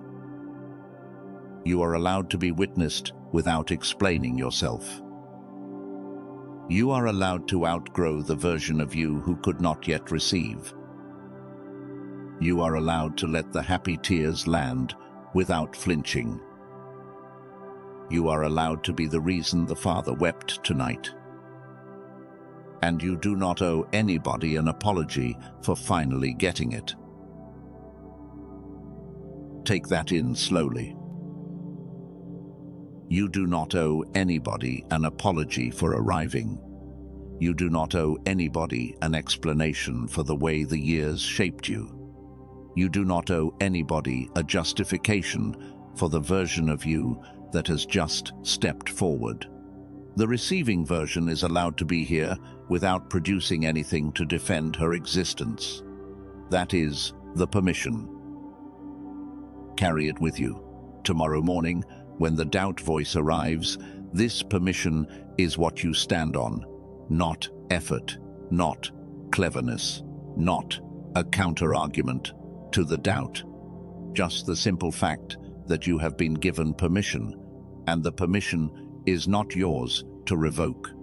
We are about to enter the most important section of this entire message. Before I show you what the Father is asking you to receive next, because there is something He is asking you to receive, there is one more thing that has to be named. And what comes next is the part of this message that, if you only stay for one section between now and the closing, you should stay for this one. Because what comes next is where the years finally meet the assignment they were preparing you for. Stay with me. Before I show you what the Father is asking you to receive next, I want to bring everything we have walked through tonight back to ground. Because what just happened in your spirit was big, and big moments need a moment of plain ground underneath them, or they float away. So, let me say what we have actually covered, in the simplest language I can use. The years felt the way they felt because three things were happening in you at the same time. The first thing was that the false understanding you had carried into those years was being slowly stripped, not because you were failing, because the truth that was coming was too large to land on top of the false. The years made room. Every collapse, every shattered assumption, every moment when something you believed about God or yourself stopped working was the room being made. The second thing was that your receiving capacity was being built. The doing version of you, the one that earned everything, performed everything, carried everything, had to be exhausted to the point where she could not carry anymore. Because as long as she was carrying, the receiving version of you could not wake up. The exhaustion was the doorway. The collapse was the doorway. What you thought was the worst season was actually the receiving version of you being born. The third thing was that the version of you, the Father, wanted to weep over. The version of you he had been waiting for since before the years began was being formed through everything that happened. She was not a future possibility. She is who you have already become. She is who is sitting in this seat right now, hearing this message. So, what you got tonight, what your soul whispered yes to in the silence of this room, was three truths at once. You do not have to earn what was already given. The years were not against you, they were for you. The Father has loved you the whole time, and tonight he weeps because you finally let yourself believe it. That is what got received. That is what cannot be unreceived. And the version of you that is on the other side of receiving it is the version of you the rest of your life is going to be lived from. Now, let me say one more thing before we go further. For some of you, what just happened in your spirit was deep, and the deepest part of it is not something you can do anything with. It is just the witnessing. The witnessing is enough. You do not have to act on it. You do not have to add anything to it. You can sit with it, walk with it, carry it into tomorrow without doing one more thing. But for others of you, your body is asking a different question right now. Your body is asking, what is the next step? What is the support? What is the next thing the Father is putting in front of me to help me carry what I just received? If that is the question rising in you, then what comes next is for you. I want to take you somewhere first, not to a story this time, to something more foundational, something about who you have been all along that you may not have heard named in this language before. Listen to me carefully, chosen one. You were not born ordinary. You were not born a tired adult who would later have to become a chosen one through effort. You did not start your life as the striving version we have been describing all night. The striving version came later. She was a coat the world helped you put on. But underneath the coat, before any of the formation began, before any of the years had touched you, you were something else. You were a child of light. I do not mean that in a sentimental way. I mean it in a measurable way, because there is a frequency that all children have in their brain in the early years of life that scientists have actually mapped. It is called gamma. Gamma is the frequency of curiosity, of openness, of learning without effort, of believing in the magical. Gamma is what makes a child able to learn a language faster than an adult. Gamma is what makes a 4-year-old believe she can become anything. Gamma is what makes the world feel alive in a way that adults forget. And there is a second frequency. A second frequency that all children also have, fully active in those same early years. It is called alpha. Alpha is the frequency of receiving, of being held, of being given to without having to earn it, of believing without questioning that what is needed will come. A child does not strain to receive love. A child does not perform to be fed. A child does not bargain to be carried when she is tired. The alpha state is the state of natural receiving. When you were small, both of those frequencies were on. You were a child whose mind was wide open and whose hands were ready to receive. That was your natural state.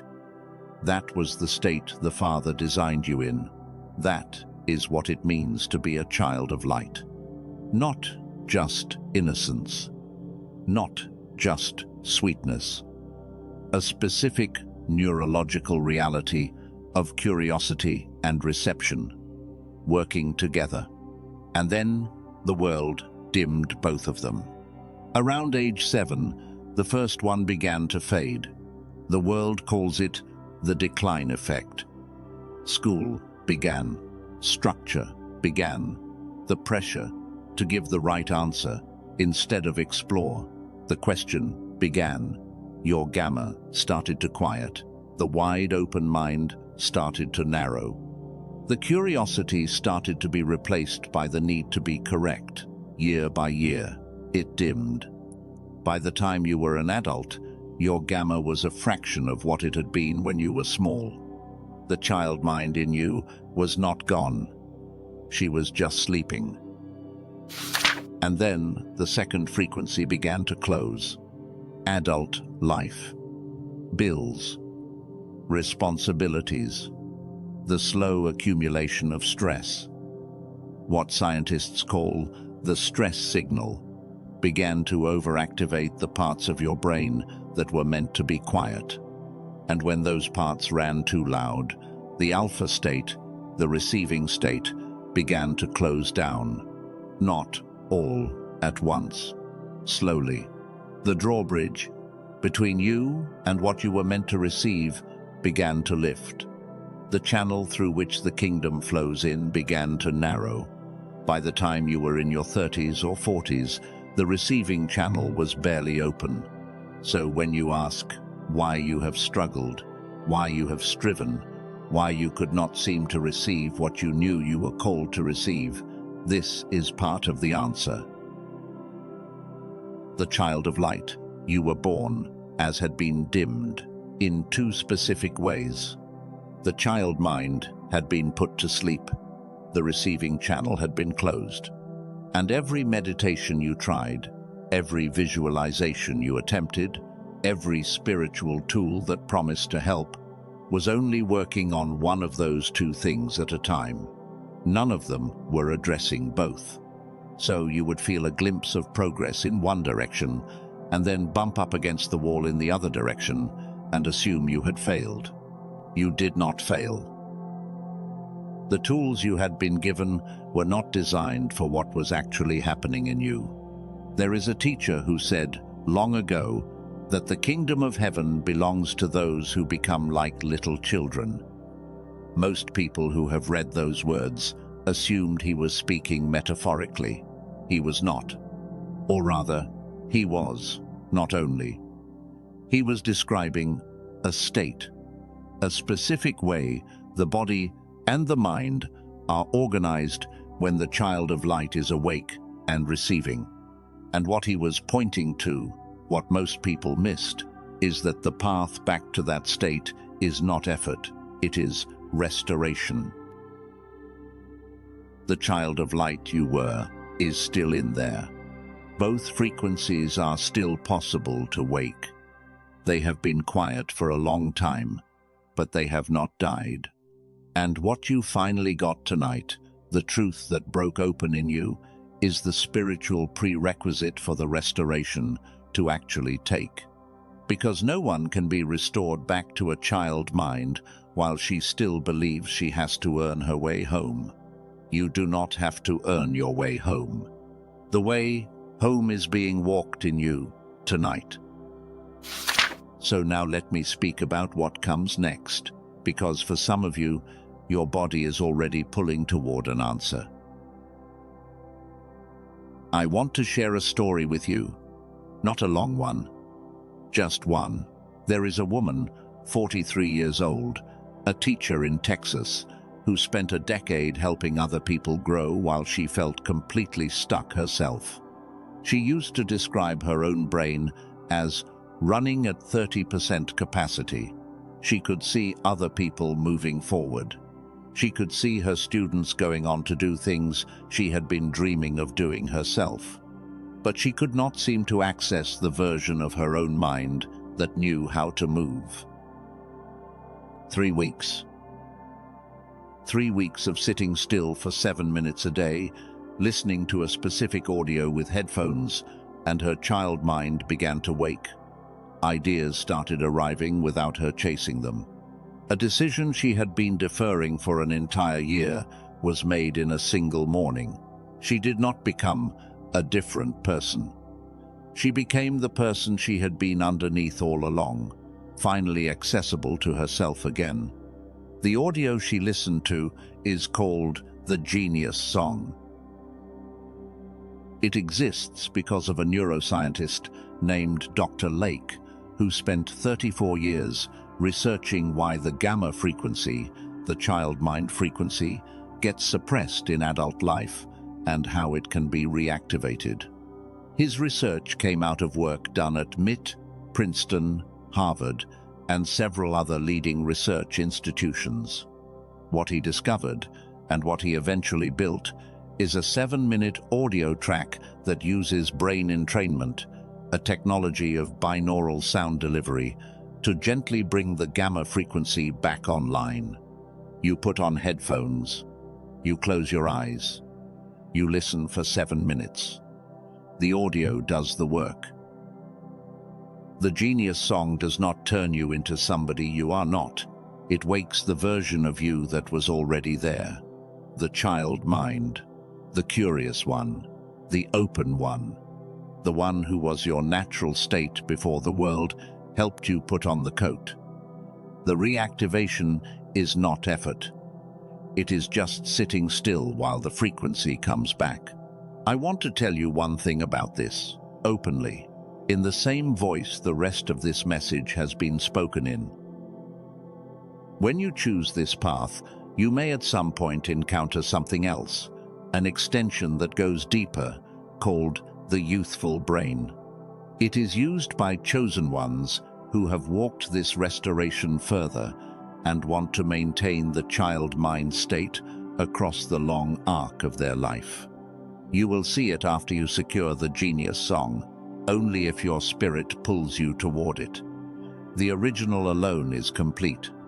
The youthful brain is for those whose path requires them to keep the child mind awake into the years ahead. If your spirit confirms it, take it. If not, leave it. The original is already enough. Now, hear me carefully. Because the Genius Song addresses the first thing the world dimmed in you, the child mind. Gamma reactivation. The decline effect reversed. The version of you that learns easily, that wonders easily, that creates easily, coming back online. But the child mind waking up is not the whole story. A child whose mind has woken up but who still cannot receive is a child who has been awoken into hunger. She is curious again. She is open again. She wants to learn again. But the channel through which what she needs comes in is still closed. So she wakes up, looks around, sees the table, and cannot reach for what is on it. That is what some of you have already experienced when you have tried to wake the child mind alone. You felt the curiosity return. You felt the openness come back. But the actual provision, the actual opportunities, the actual relationships, the actual money, The actual energy you needed to live from the child mind did not arrive, or arrived in trickles, or arrived but slipped away before you could hold it. Because what is reaching for life is your child mind, and what is supposed to receive life is your alpha channel, and they are not the same system. The receiving channel was closed by something different.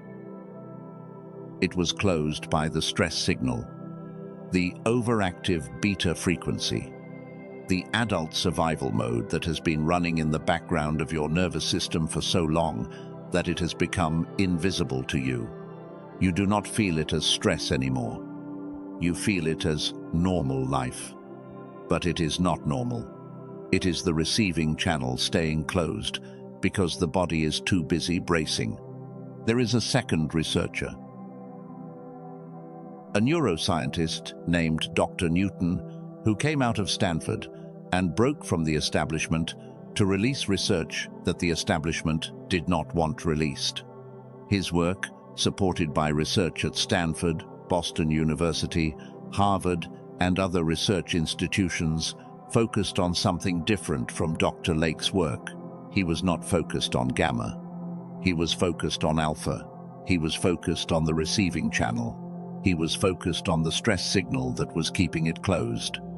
What Dr. Newton built is called the wealth signal. It is a 5-minute audio. You listen to it through headphones with your eyes closed, sitting still. The audio is designed to deactivate the stress signal in your brain, to bring beta back to a calm baseline, to reopen the alpha channel that has been closed by years of adult survival mode.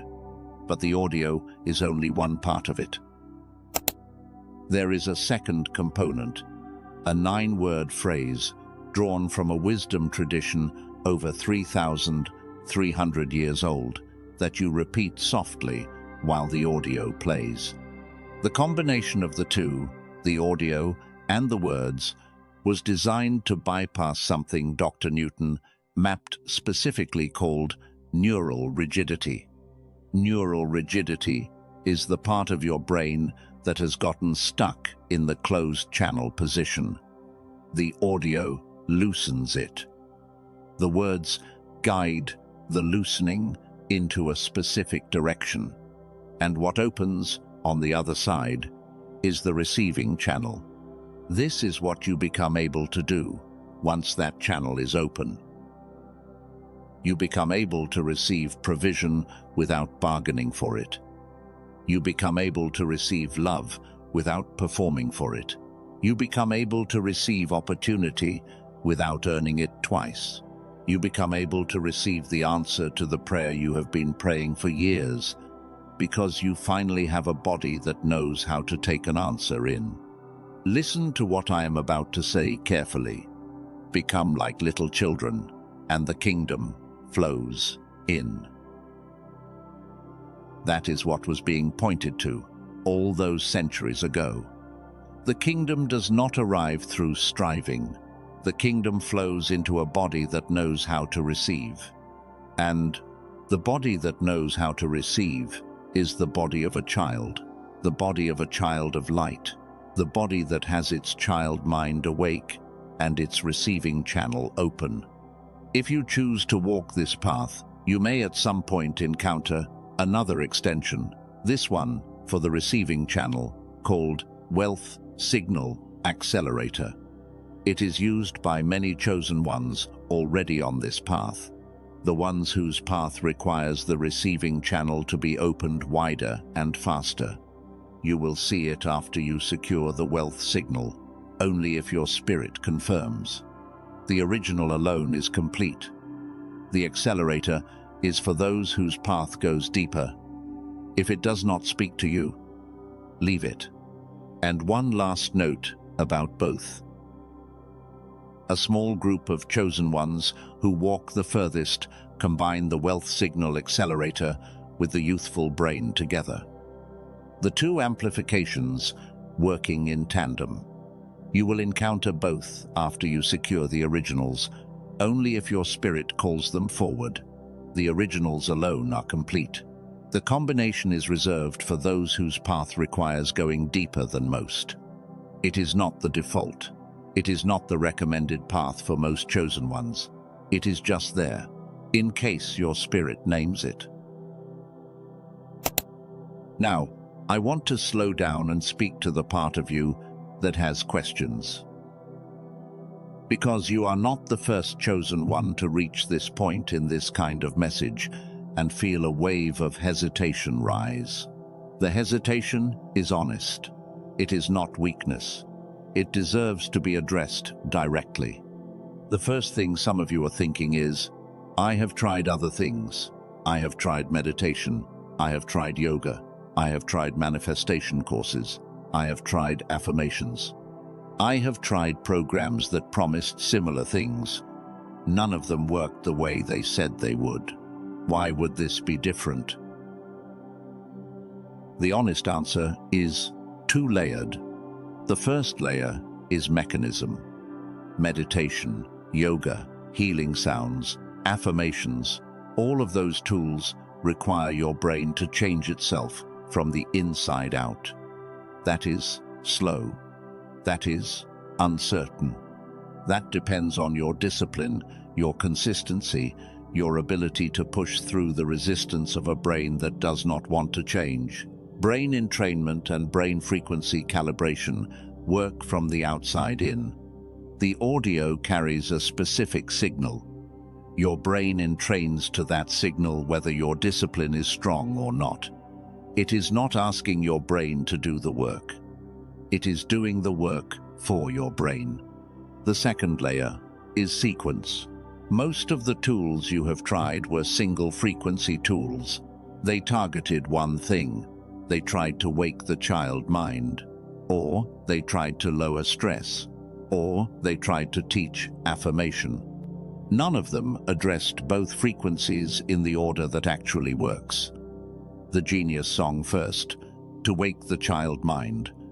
The wealth signal second, to open the receiving channel. The order matters. Without the order, the work does not compound. That is the real difference. The second thing some of you are thinking is, this all sounds too good. Why have I not heard of this before? The honest answer is that you live in a world whose systems do not benefit from your child, mind, being awake, and your receiving channel, being open.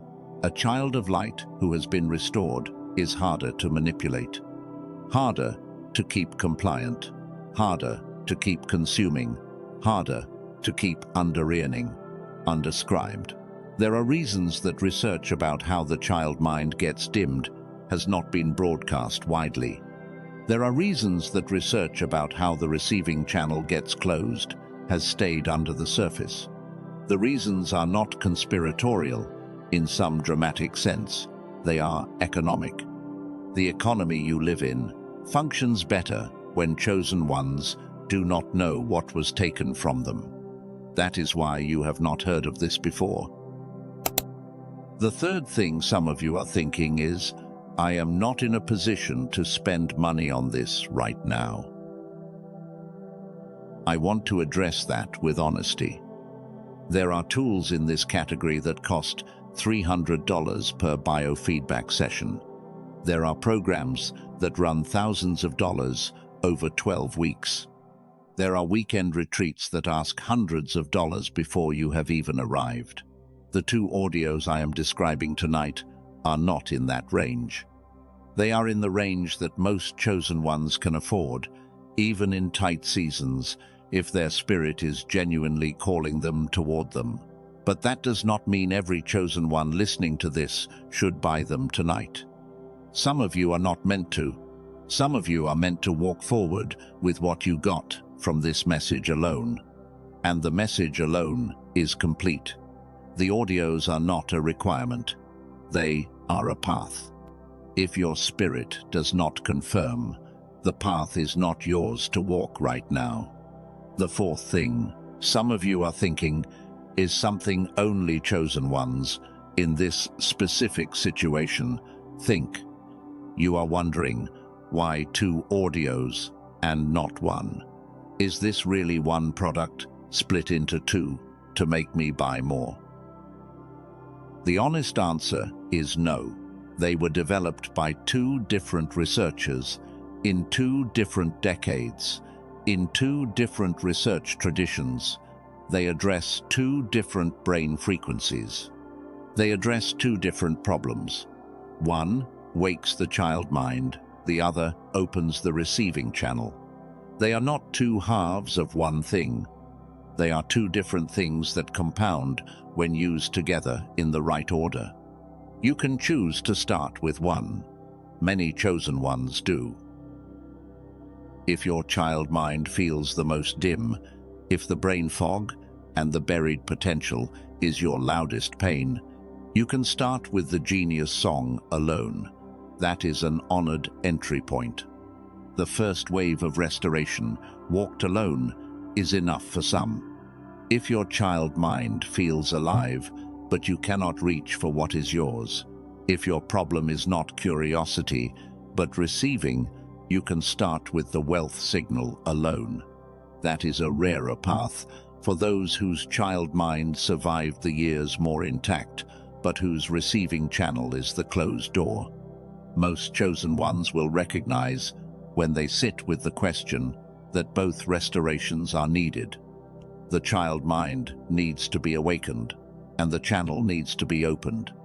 The two compound each other in a way that walking only one of them does not, the teacher said.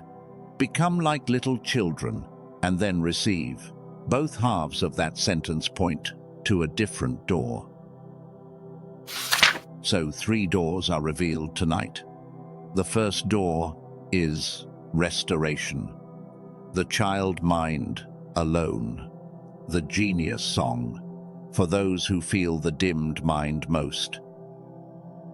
The second door is reception, for the receiving channel alone. The wealth signal for those whose child mind is alive, but whose receiving channel has closed. The third door is the complete restoration. Both audios, the two-wave path, for those whose spirit recognizes that both doors lead to the same kingdom, and that walking both is the path the years were preparing them for. The third door is what most chosen ones who reach this point choose to walk through, not because of pressure, because the formation has already shown them that both halves of the kingdom belong to them. Become like little children and receive. The third door honors both halves of what was spoken. The path is below this video. In the description, in the pinned comment, the 3 doors are placed there for those whose spirit pulls toward any one of them. Your spirit knows which door is yours. Hear me on something else before we move toward the close. What was placed in front of you tonight is real. It is also vulnerable, because the existence of these audios, the existence of this research, the existence of these tools has attracted imitations. Other websites, other names, other counterfeits that look similar but do not carry the actual technology. A copycat audio without the binaural calibration is not the same as the genius song. A copycat audio without the brain frequency calibration is not the same as the wealth signal. The difference is not branding. The difference is whether or not the technology is actually inside the file. The only path to the originals, with the full technology, with the full bonuses, with the 90-day money-back guarantee, is the link below this video, in the description. In the pinned comment, I want to protect you from spending time, energy, or money on something that looks similar but does not carry the weight. So, if you go searching for these tools elsewhere and you find something cheaper or something different, that is not the original. The originals are only at the path placed below this video. That is the protection. Now hear what I say next, because this is where the moment lands. Take a breath. Just one. Slowly.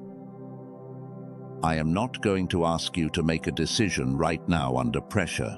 I do not believe in decisions made under pressure. They are not real decisions. They are reactions, and reactions get reversed by the morning. What I am going to ask you to do is something simpler. I want you to put your hand on your chest right now, where you are sitting, where you are lying, wherever you are watching this. Just one hand, where the heart is. Close your eyes for one moment. This is not a pricing decision. This is not a transactional question. This is not me trying to convince you of something. This is your spirit, in the quiet, asking which door is yours. Let it ask. The first door, restoration of the child mind alone. The second door, reception of the receiving channel alone. The third door, the complete restoration. Both. All three are honored. All three are real paths. All three lead toward home. Your spirit knows. Open your eyes when you are ready. The 3 doors are placed below this video for whichever one your spirit pointed toward. In the description, in the pinned comment. Step into the door that calls you when you are ready. Now, let me bring you back into the deeper part of the message. Because what just happened, what was placed in front of you, was a path. But the path is only one piece of what was given to you tonight. There is more that has not yet been spoken. There is a blessing I promised you. When this message began, there is a commissioning that has not yet been delivered. I want you to take a moment of stillness with me here. You have been listening for a long time. The message has carried weight. Your body has been doing real spiritual work. Even while you have been sitting still, you are allowed to feel what you feel. You are allowed to need a moment. Just breathe. Notice that you are still here. Notice that whatever was meant to land has landed. Notice that the room around you is the same as it was when this message began, but you are not the same. Stay with me through what is coming, because before this message ends, I am going to speak something over your life that is the entire reason you were brought here tonight. The closing is the gift. Everything before it has been preparation for the closing. Stay until the final breath. What comes next is where the years finally meet the version of you who got it, and that meeting is the blessing. And now the words begin to gather toward the close. Everything that has been spoken tonight has been moving toward this moment. The witnessing in the opening, the formation of the years, the temple where Hannah wept silently, the running father with his face wet from joy, the path placed below this video for those whose spirit confirmed it. All of it has been preparation. All of it has been ground being laid for what is about to be spoken over your life. So take a breath with me. Settle into the seat you are in. Let your shoulders drop one more time. Let your jaw soften. Let your hands rest. The work of receiving has been done. What remains is the seal. I want you to hear something before we go into the closing. Because the version of you that opened this video and the version of you sitting here right now are not the same person. Something has shifted. Something has settled. Something has been named that, until tonight, was nameless. And I want you to feel the distance between who you were when this began and who you are at this moment, because the distance is the proof. What felt like years of being unseen was actually years of being watched. What felt like silence was actually preparation for a whisper.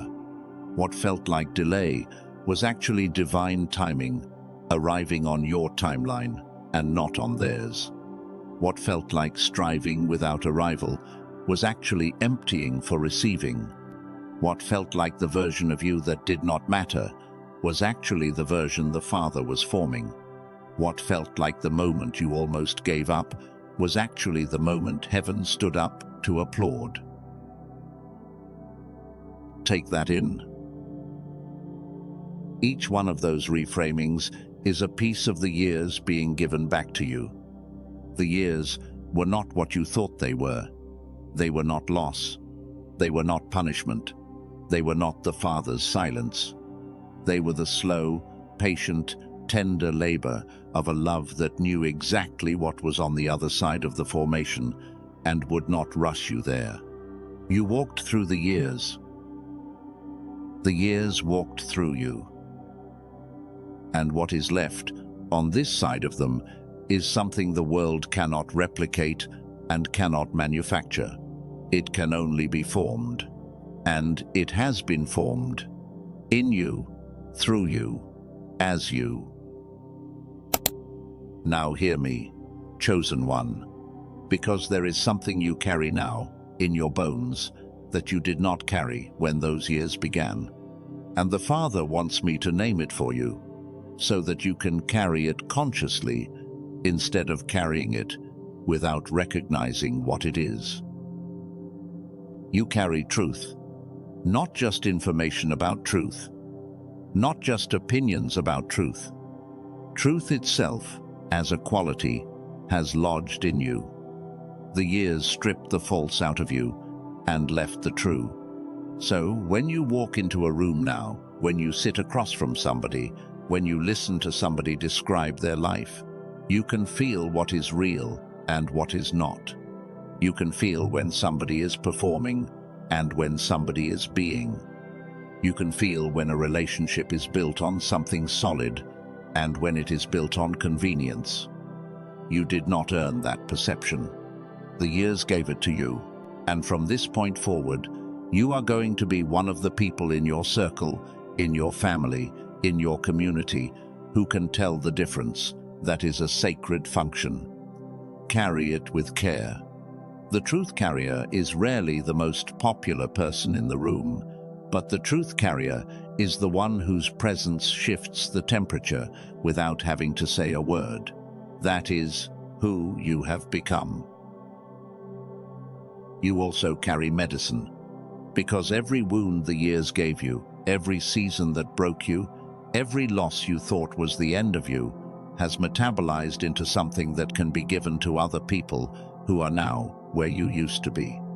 You did not waste the suffering. The suffering became substance. The substance became wisdom. The wisdom is now medicine, and your life is going to begin meeting people who need exactly the medicine you carry. You will not have to find them. They will find you. They will be drawn to you, the way somebody who is bleeding is drawn to somebody who knows how to dress a wound. You will not always know what to say. That is fine. The medicine is not in the words. The medicine is in your presence. The presence of somebody who has walked through what they are walking through and lived. The wounded healer does not heal by performing wholeness. The wounded healer heals by being honest about the wounds while standing on the other side of them. That is who you are. You also carry an ending. I want you to hear that carefully, because some patterns die in your generation, and you are the one whose life is going to be the place where they die. Generational patterns of believing love is conditional. Generational patterns of striving for worth that was already yours.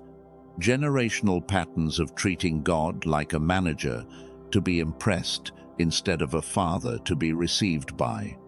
Generational patterns of carrying tears in silence. because your mother carried them in silence, and her mother carried them in silence before her. Those patterns are ending in you, not because you are perfect, because you are aware. The cycle does not have to be broken in dramatic ways.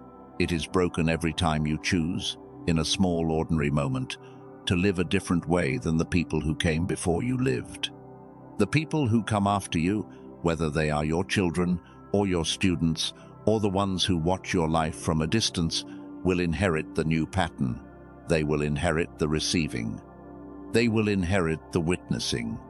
They will inherit the freedom you fought for without realizing you were fighting for them.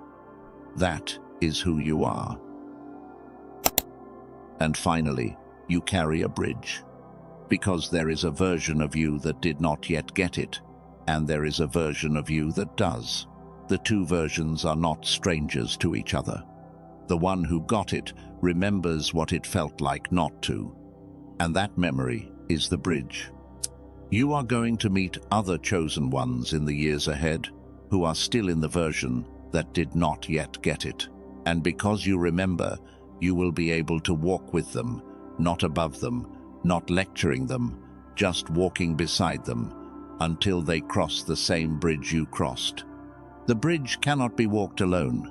Somebody had to walk it before you, and somebody walked it with you. And now somebody else is going to walk it with you in front of them.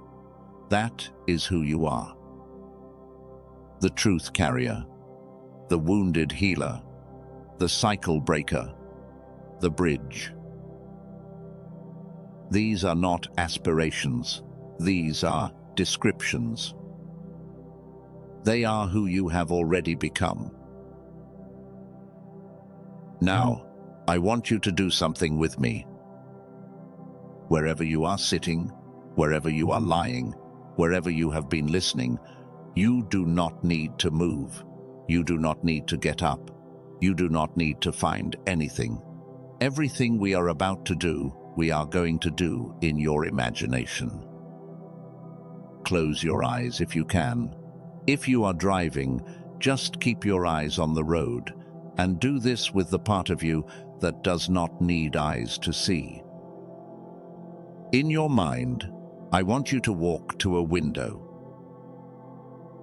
You know the window. It is the window we have been talking about all night. The window the father has been standing at for years, watching the road that leads from the far country back home. You have only ever seen this window from the outside, from the road, from the long walk back. You have never seen it from where the father has been standing. Tonight, walk to it. In your imagination, place yourself on the other side of the glass. Let yourself stand exactly where he has been standing. Let yourself see what he has been seeing all these years. You see a road. The road is the road of your life. The road is dust and gravel and footprints. The road is uneven and long and curving. And on that road, you see a figure. The figure is you. The figure is you, walking through the years. The figure is you, on the days you almost gave up. The figure is you, on the nights you cried in the kitchen. The figure is you, on the mornings you got out of bed when nothing in you wanted to. The figure is you, forgiving people who never apologized. The figure is you, praying prayers nobody heard. The figure is you, sitting in cars, at red lights, with tears running down your cheeks, while the radio played in the background. The figure is you, walking the long road home, without ever knowing for sure if there was a home at the end. Now turn. In your imagination, turn from the window and look at the one who has been standing there with you. Look at the Father. Let yourself see his face. His face is wet. His face is wet with tears, but the tears are not what you expected. They are not tears of disappointment in you. They are not tears of judgment. They are not the tears of a father who has been frustrated with how long it took you to get home. They are happy tears. They are the tears of a father who has been waiting for the moment you finally turned and saw him standing here. The moment you finally let yourself believe that he has been here the whole time. The moment you finally received the love that has been pouring out of this window toward you for every step of the journey. This is what he has been waiting for, not for you to arrive at home, for you to know he has been watching the whole time. Notice what your body is doing. Notice the heat behind your eyes. Notice the place in your chest that is opening. Notice the breath that has slowed without you having to ask it to slow. Notice that your shoulders have dropped half an inch since you walked to the window in your mind. This is the seal. This is the moment being placed inside you, where it will stay, where it will be retrievable any time the doubt voice comes for it. You can walk to the window again, in your imagination, anytime you need to. You can stand on the other side of the glass and see the road, and see yourself walking, and see the father weeping happy tears. The image is yours now. Carry it with you. When you are ready, in your own time, let your eyes open again, or, if you are driving, let yourself come back to the road in front of you. There is no rush. The seal is not going anywhere. Now, I am going to deliver to you what I promised you when this message began. The blessing, the commissioning, the reason this video was placed in front of you tonight. I want you to listen with the part of you that has been doing the listening all night. But I also want you to listen with something deeper. Listen with the part of you that received the witnessing. Listen with the part of you that finally got it. Because what is about to be spoken is for that part of you, the receiving part, the version the Father has been weeping over. Take a real breath with me. Father, there is something settling in this chosen one tonight. Something that has been forming through years that did not feel like formation. Something that has been waiting for the silence in this room to be deep enough to land. Tonight, the silence is deep enough. Tonight, the heart is open enough. Tonight, the hands are unclenched enough. So we begin here. We do not begin with a request.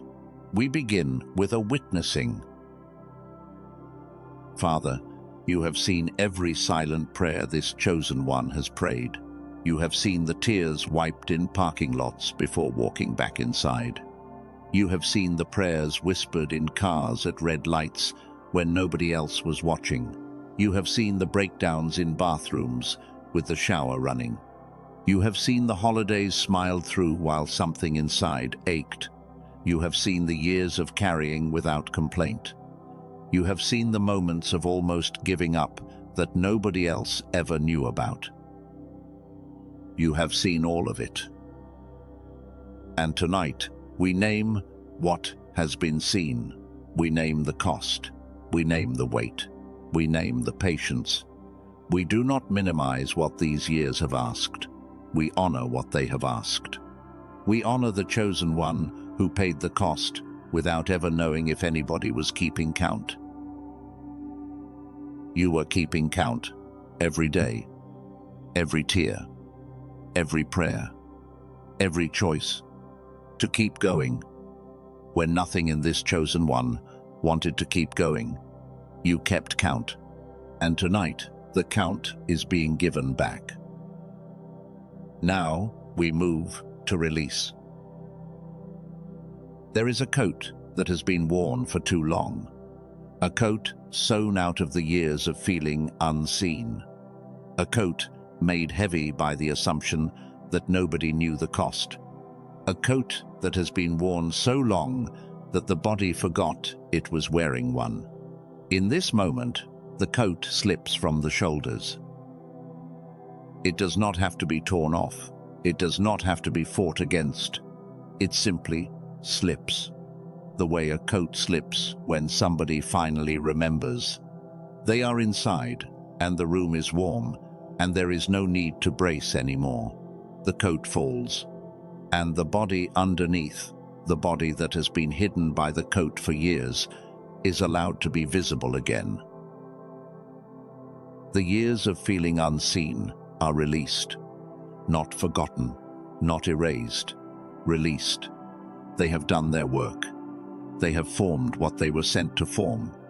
They are no longer needed. As a coat, they become a memory now, a memory that lives in the bones, that informs the wisdom, but that is not the costume anymore. The costume is gone. Take a breath in. Take a breath out. Now, we move to activation. Father, we call forward the version of this chosen one that you have been weeping over tonight, the receiving version, the version with open hands, the version whose child mind is waking and whose receiving channel is opening. We call her forward. We call him forward. We name them present. We activate the assignment that has been waiting for this version to arrive. The assignment that did not come in earlier years because it was waiting for the version of this chosen one who could carry it without striving. That version is here. The assignment is no longer being held. The assignment is unfolding. We activate the relationships that match this version. The ones who speak the new language. The ones who do not require performance. The ones who recognize what was formed in the years. We name them already on their way.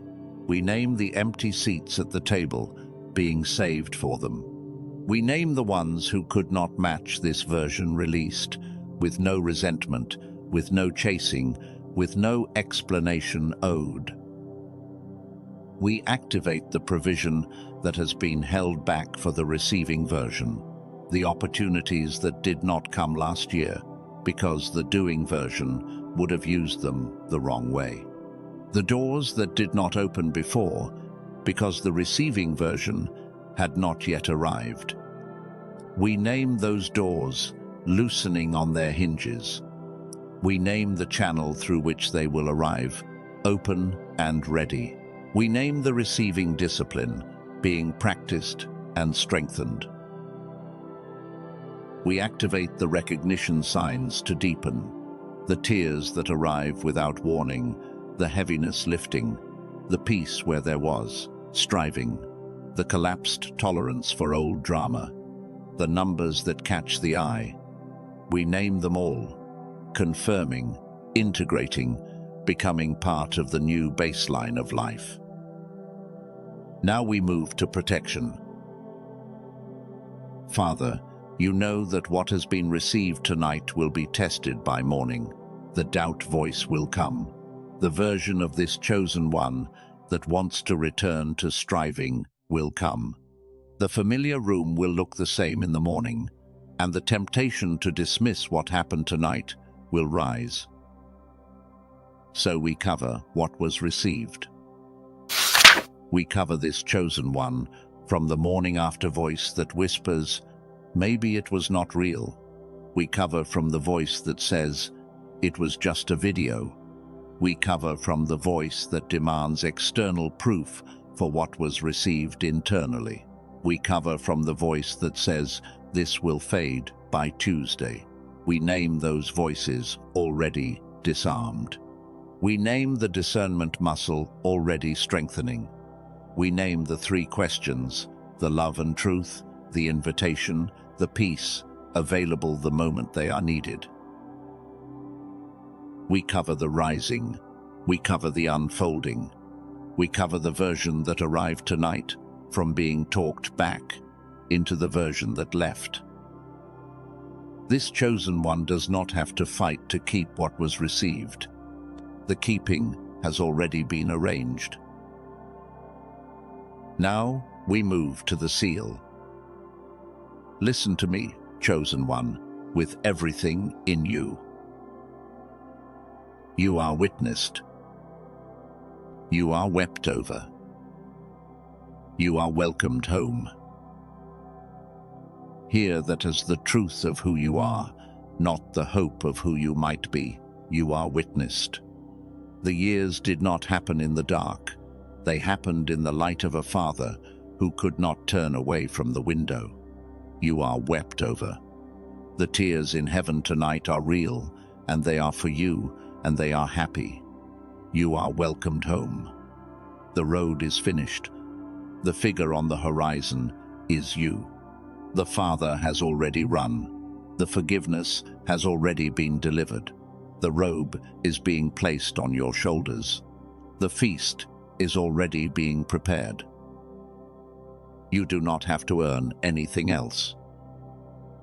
Receive the welcome. I want you to declare it back, in your own words, in your own voice, in your own heart. You do not have to say it out loud. You can just whisper it inside. I am the version he wept over. I am the version who finally got it. I am the version who carries the happy tears forward. I am the truth carrier. I am the wounded healer. I am the cycle breaker. I am the bridge. And I am home. Take this in, chosen one.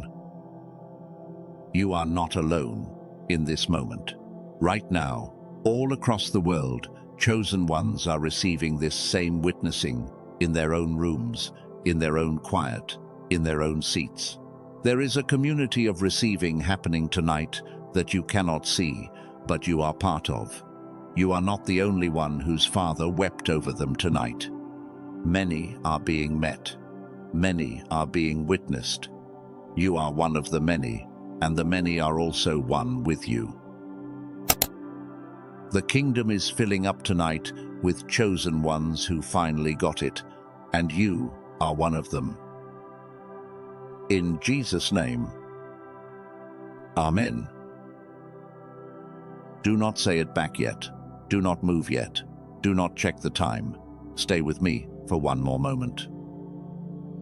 I want you to sit in the frequency of what just happened for 60 seconds, not because something else needs to land, just because the body needs the 60 seconds to integrate what was received. The tears, the breath, the warmth, the seal. Let them stay where they are. Let them be in your bones. Let them not be rushed back into the noise of your day. Just breathe. Just sit. Just be the version he wept over for one more minute. When you come back, I want to say something to you. Something simple. Something that does not require any decision from you. Just a few small things that will help you carry what was received into the days ahead.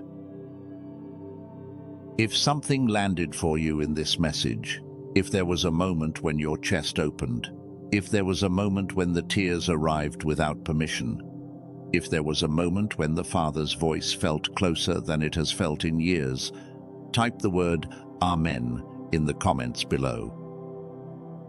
You do not have to write a long testimony. You do not have to explain. Just Amen. The word means, so be it. The word seals what just happened. And every time another chosen one scrolls past the comments tonight, every Amen they see is going to stand as a witness to them that they are not alone in what is being received. The Amens are not for me. The Amens are for each other. If this message witnessed something the Father has been wanting to say to you for a long time, the like button below this video is how you let another chosen one who needs the same witnessing find this in their feed tomorrow morning. The like is not about the algorithm. The like is about the person who has been weeping silently in their own corner, who needs the witnessing to find them. Your tap, your 1 second, can be the moment that delivers this video into the silence of somebody else who has been waiting years to be seen. If you want to walk this kind of arc again, if you want more messages that produce the kind of witnessing that produced happy tears tonight, the way you stay close is to subscribe to this channel. There are more messages on this path. They are going to keep arriving. The way they find you when you need them is by being subscribed before you need them. There is somebody in your life right now who has been quietly faithful for years. Somebody who has been carrying weight nobody acknowledges. Somebody who has been weeping in corners while the world walks past. You know who they are. Their face just rose up in your mind as I described them. Send this video to that person. They are the reason this message multiplied. They need this tear delivered to them tonight, and you are the messenger heaven is using to deliver it. If your spirit just confirmed everything you heard tonight, if you know what you got, if you know which version of you is sitting in this seat right now, type the words, "I am the version he wept over," in the comments. Or simply, "I am," whatever feels true to your spirit. The declaration in writing is the seal of what was received. It does not have to be public-facing. It can be a private vow, expressed in a public space.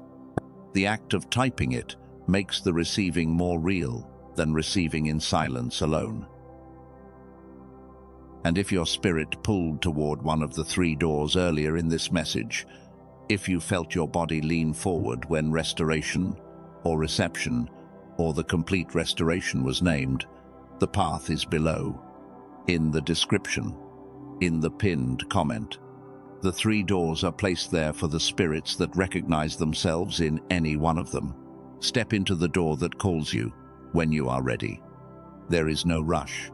The doors are not closing, but your spirit knows which one is yours, and sometimes the spirit asks for the action while the conviction is still warm. Honor what your spirit asks of you. That is everything I came to deliver tonight. Now hear me one more time. Whatever you do in the next 10 minutes, the next 10 hours, the next 10 days, you are doing it as the version he wept over. You are not striving. You are receiving. You are not earning. You are being held. You are not alone. You are walked with. You are not what you were when this video began.